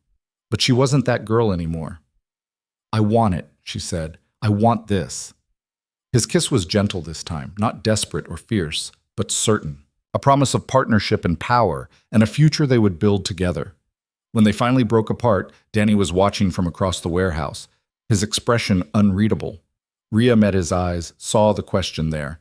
Later, she would talk to him, would make sure he understood that this was her choice, her path, would promise to protect him even as she dove deeper into this dangerous world. But for now, she just nodded once, and after a moment, he nodded back. The girl who didn't bow had become the woman who stood equal, and the feared table that had started everything was about to become something new entirely. The dawn came cold and gray, filtering through the warehouse windows in pale strips of light.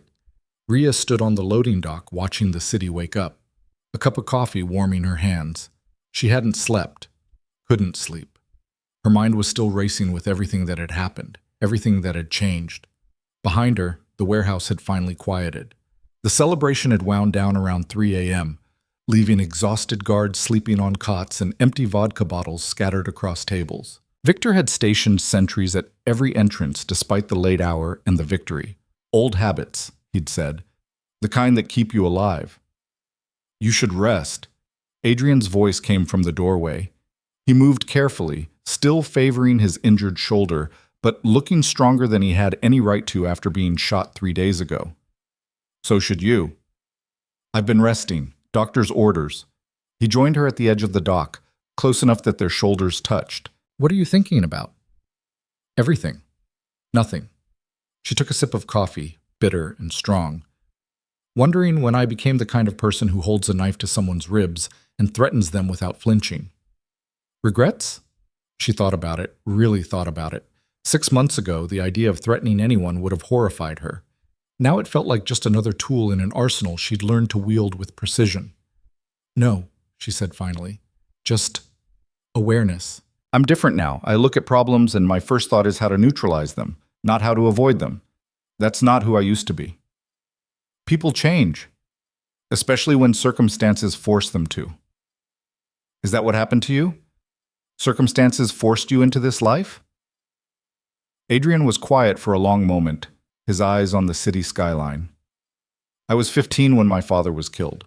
Robbery gone wrong, they said. But I knew better. He'd refused to pay protection money to the local gang, and they made an example of him. His jaw tightened. I could have walked away.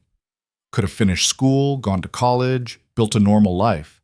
But I couldn't stop thinking about how powerless I'd been, how the system that was supposed to protect us just filed a report and moved on. So you took power for yourself. I took survival. Everything else came later. He looked at her. But you're not me, Rhea. You still have choices I never had. You could walk away from this.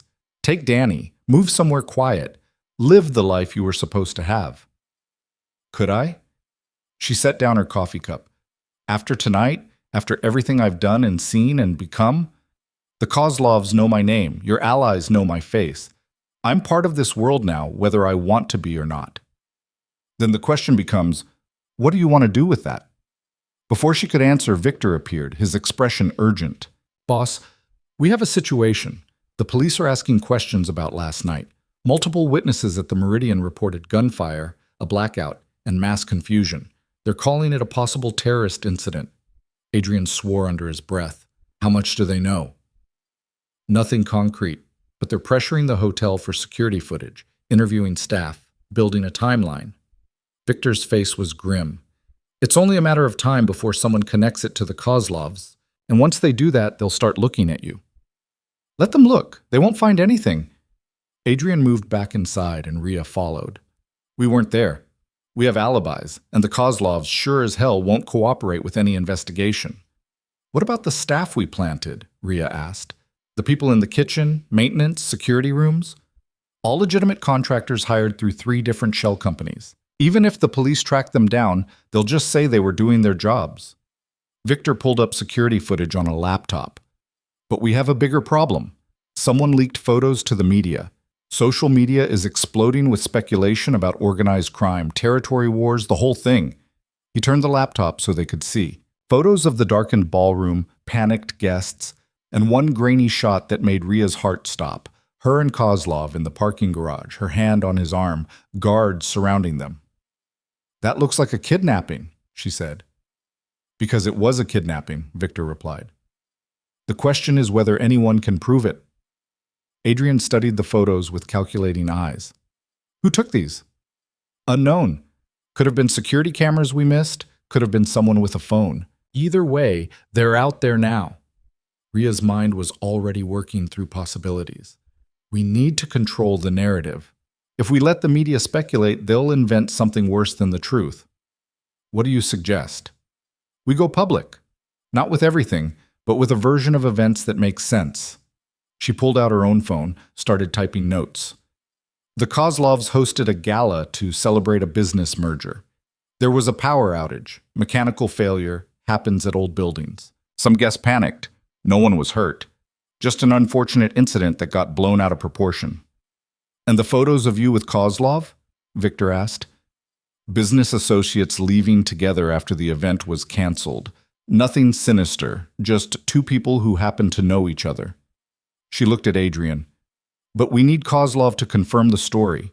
If he contradicts us, the whole thing falls apart.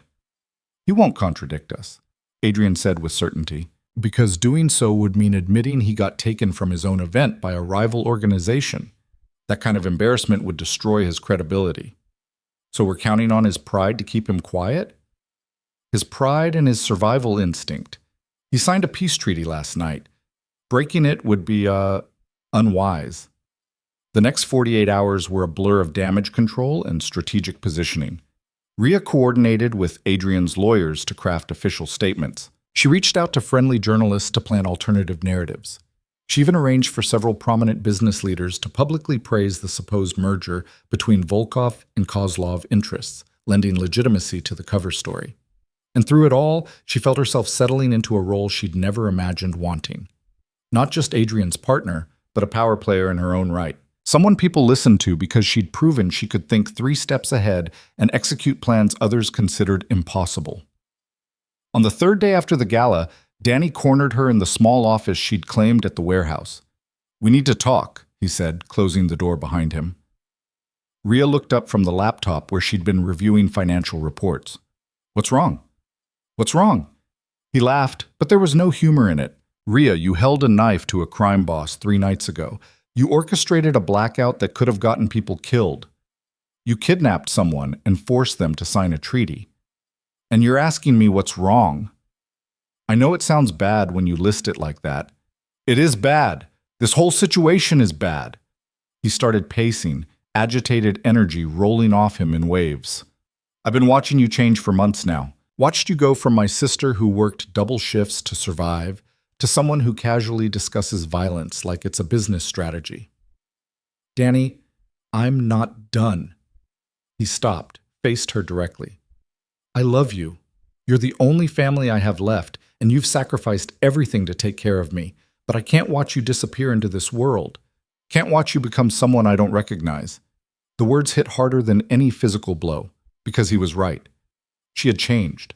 The question was whether that change was worth the cost. "So what do you want me to do?" she asked quietly. "Walk away? Pretend the last 6 months didn't happen? I want you to be honest with yourself about why you're staying." He moved closer, his young face serious beyond his years. "Are you here because you have no choice? Or are you here because you like it? Does it matter?" "Yes, it matters. Because if you're trapped, we can figure out how to get you free. But if you're choosing this," he trailed off, pain evident in his eyes, "then I need to know that too."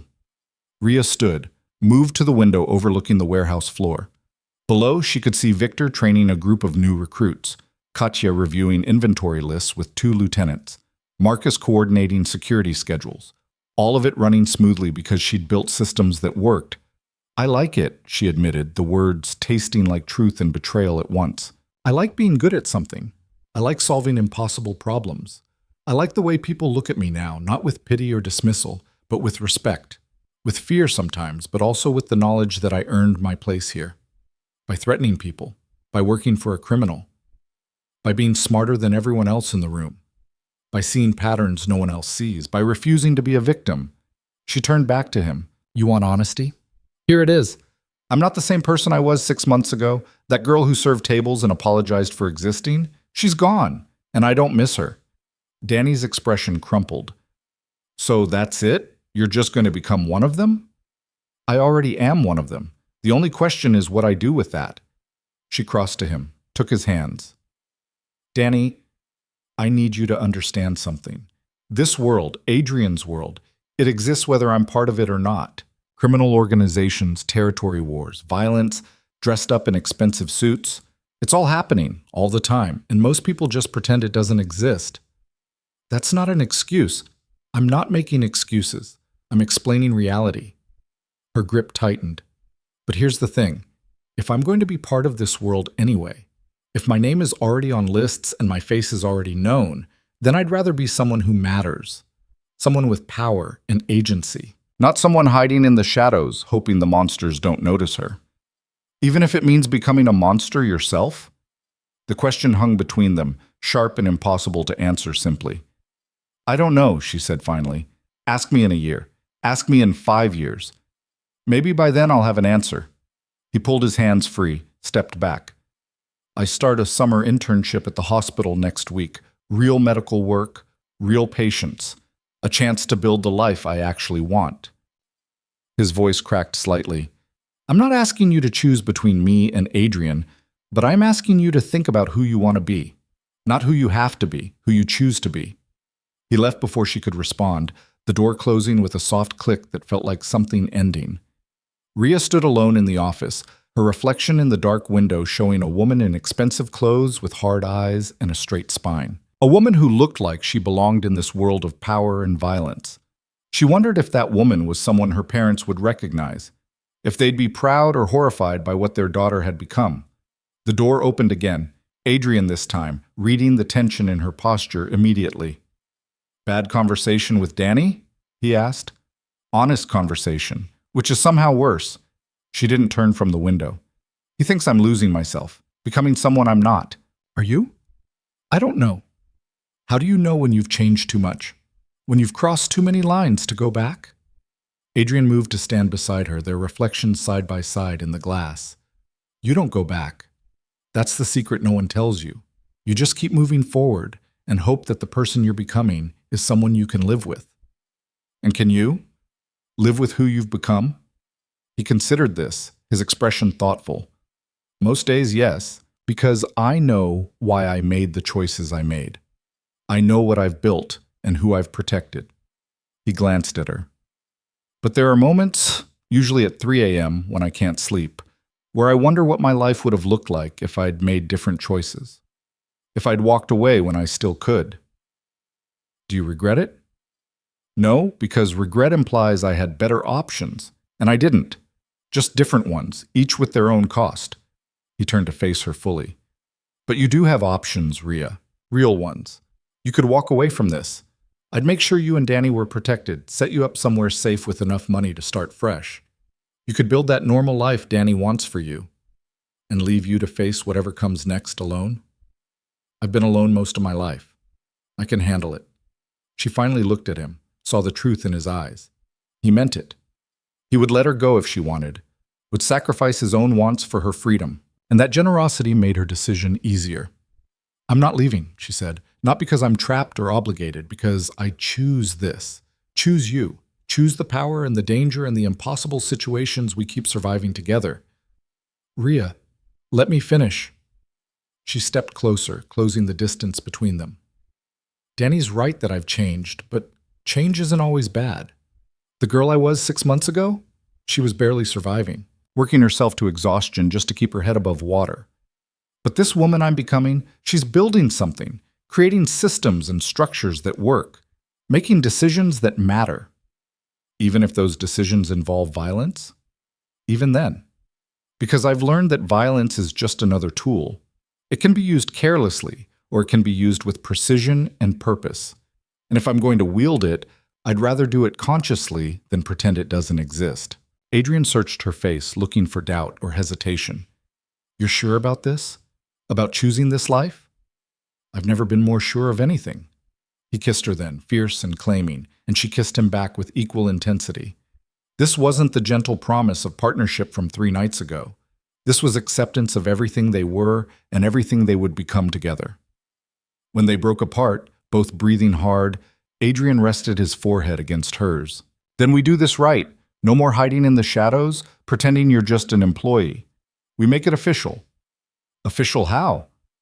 I'm calling a meeting. Every lieutenant, every ally, every person connected to this organization, and I'm introducing you as my equal partner, co-head of operations, someone with full authority to make decisions and give orders. They'll never accept it. Half of them still see me as an outsider. They'll accept it because they saw what you did at the Meridian. They saw you walk into a trap and turn it around.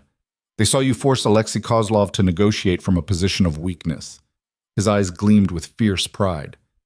You earned their respect the hard way. Now we make it official. The meeting was held at one of Adrian's nightclubs, an upscale venue called Eclipse that occupied 3 floors of a renovated warehouse.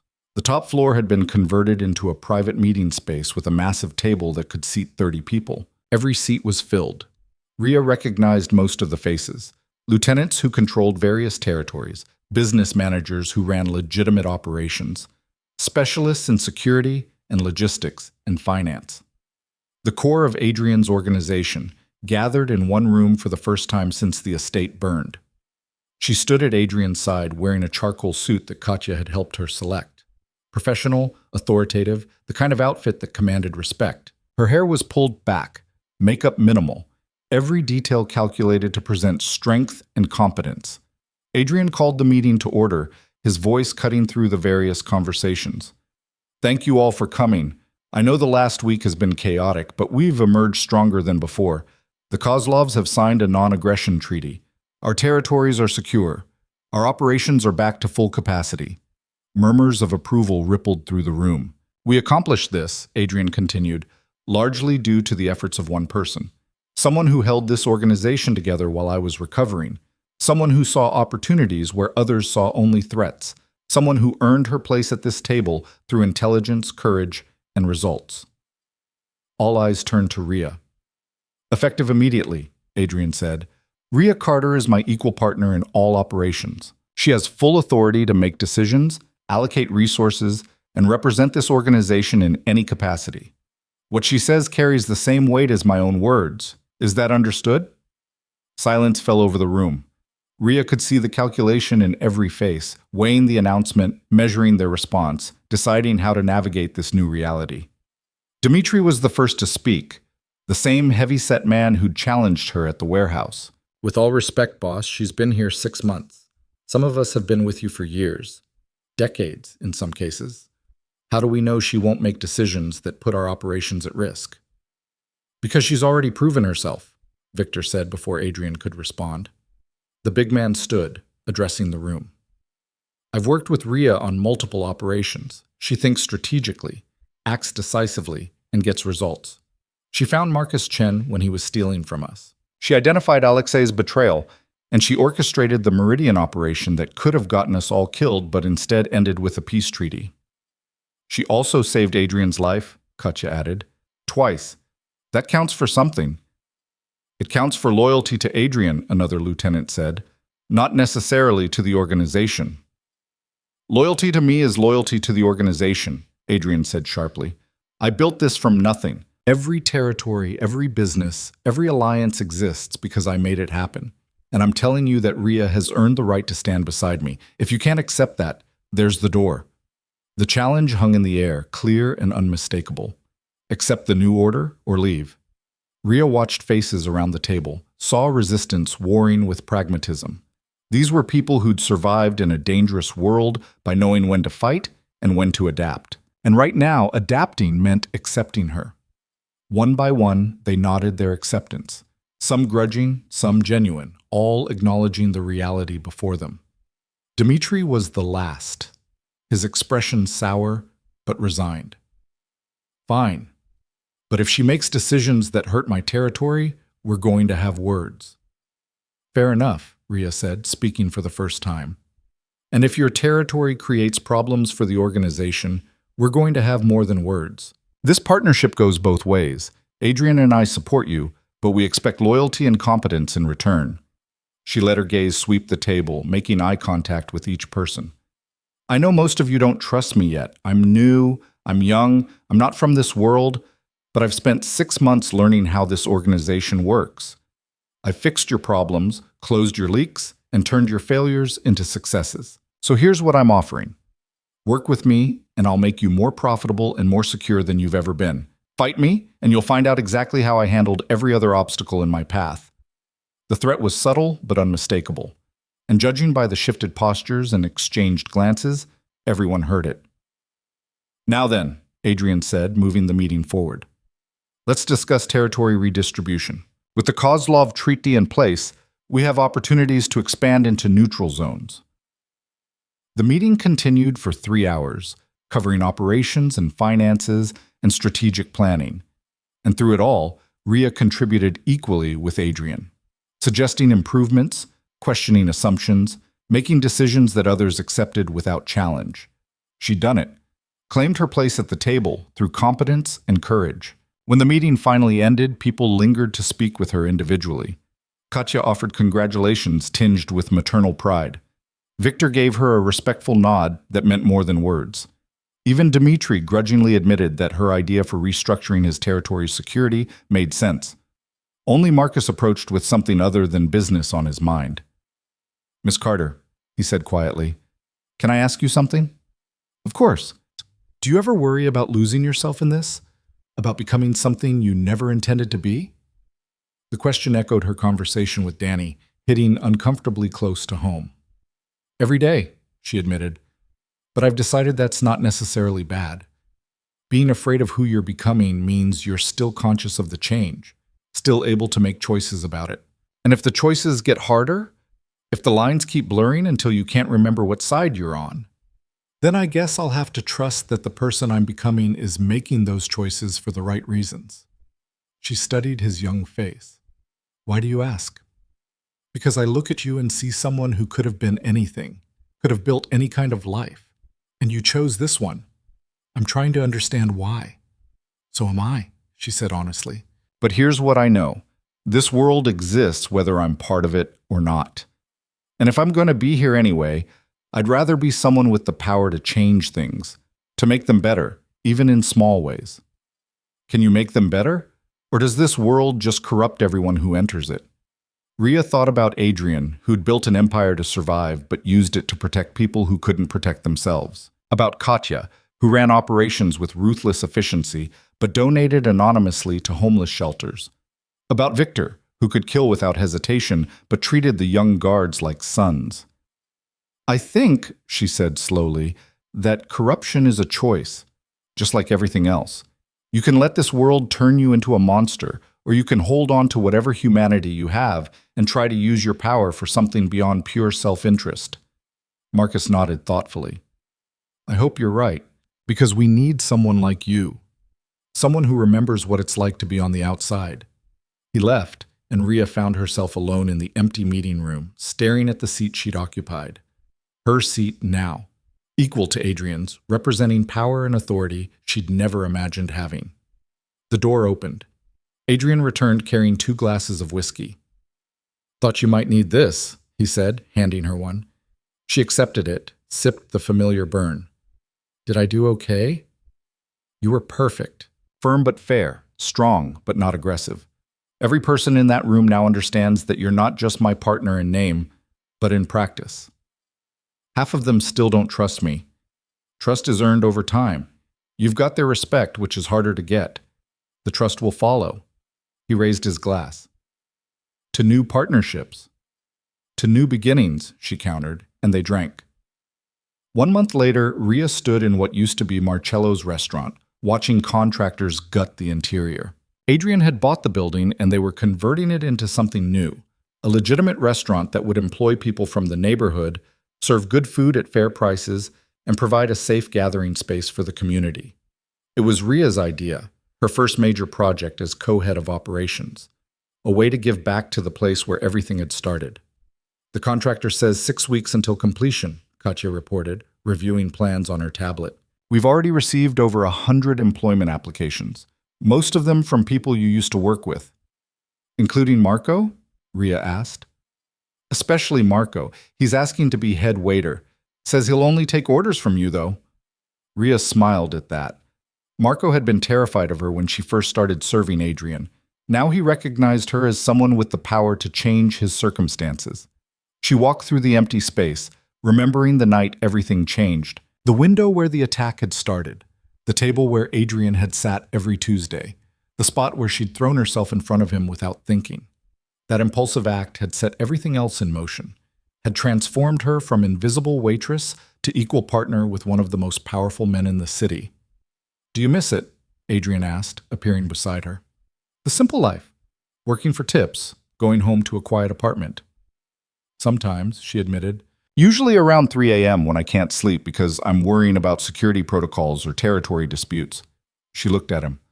"But then I remember what that life cost me.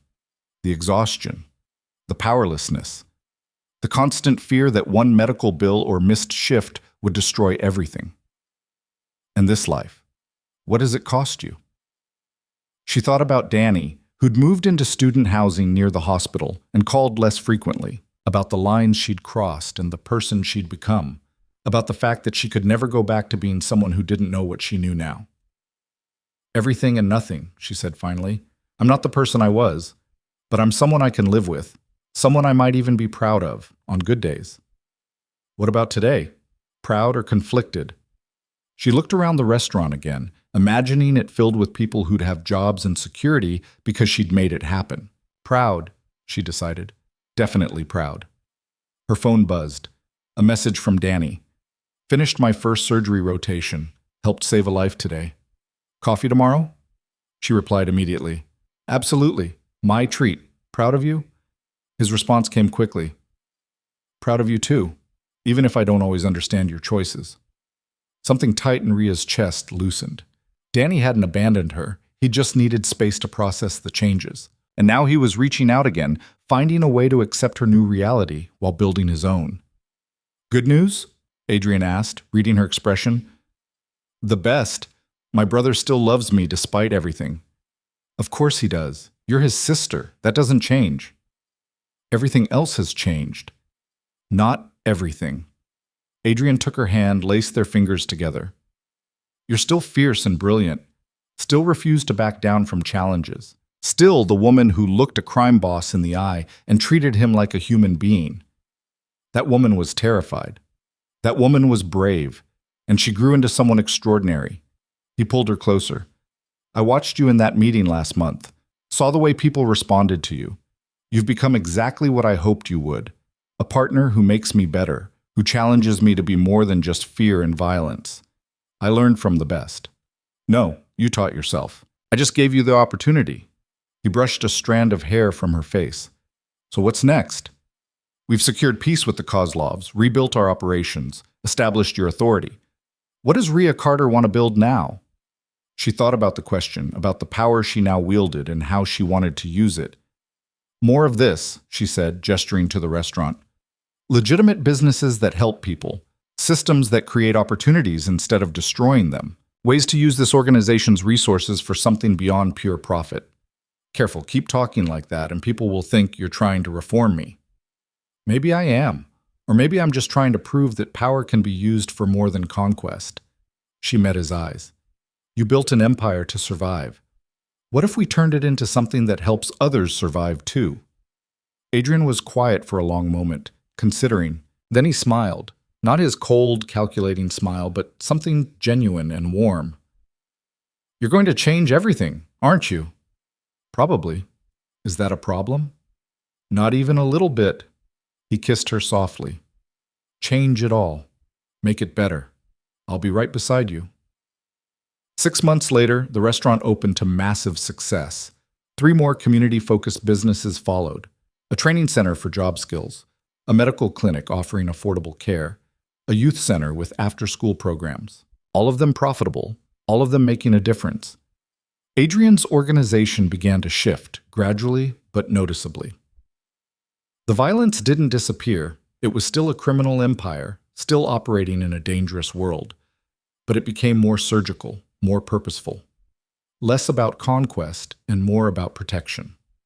People noticed. The city noticed. And Rhea Carter became known not as a crime boss's girlfriend or assistant, but as a force in her own right. Someone who'd transformed from nothing into power, who'd taken the dangerous world she'd been thrown into and shaped it into something better. 1 year to the day after the attack at Marcello's, Rhea returned to the warehouse where Adrian had first brought her after his estate burned. It was empty now, converted into a distribution center for their legitimate operations. But she could still see the ghosts of that night, the makeshift command center, the guards sleeping on cots, Adrian's blood on her hands as she'd fought to keep him alive. Sentimental journey? Victor asked, finding her in the main space.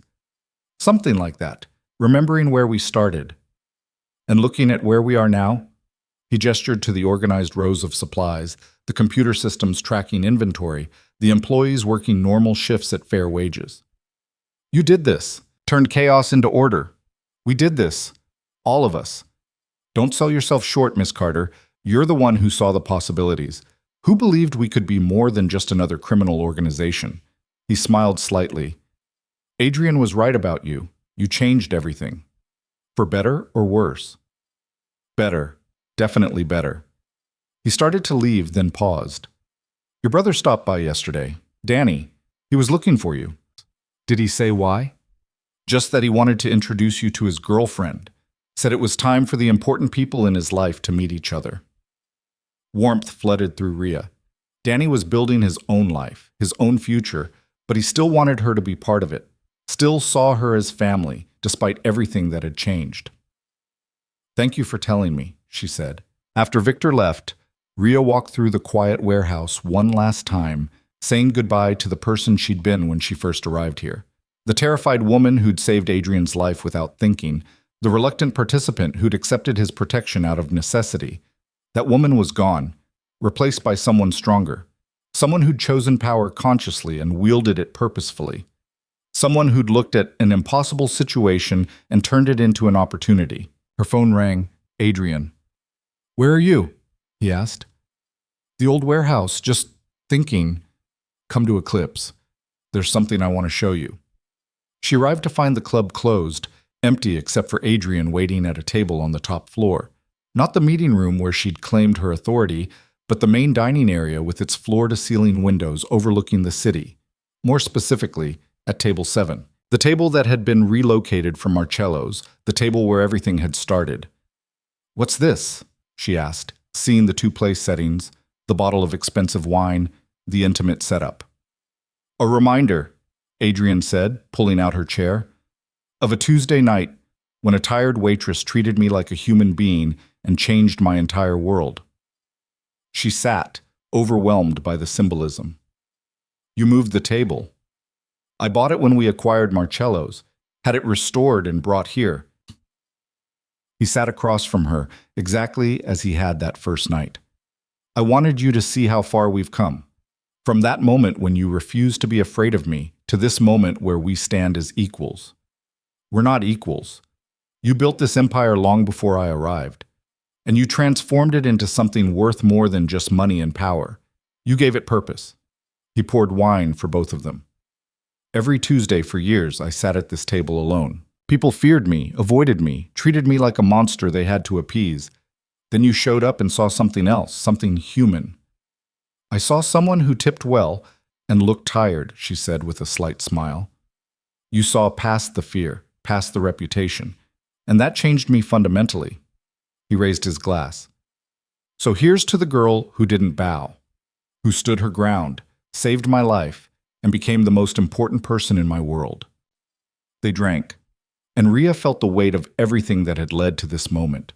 Every choice, every risk, every line crossed had brought her here, to this table, to this man, to this life she'd built from impossible circumstances.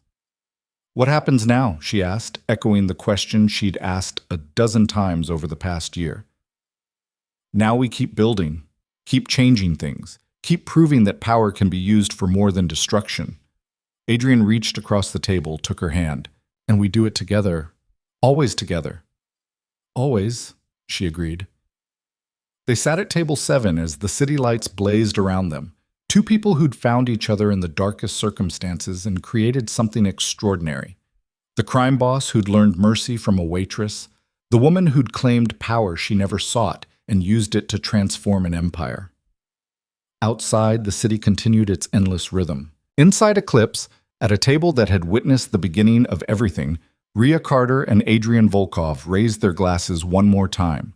To new beginnings, to power claimed and used wisely, to the courage to change and the strength to build something better from broken pieces, and to the perfect symmetry of a story that started with fear at table 7 and ended with love at the same table, a year later, and a lifetime changed. The girl who didn't bow had become a queen who chose her crown consciously, and she wore it with the same fierce honesty that had saved a crime boss's life and transformed her own in the process. The end.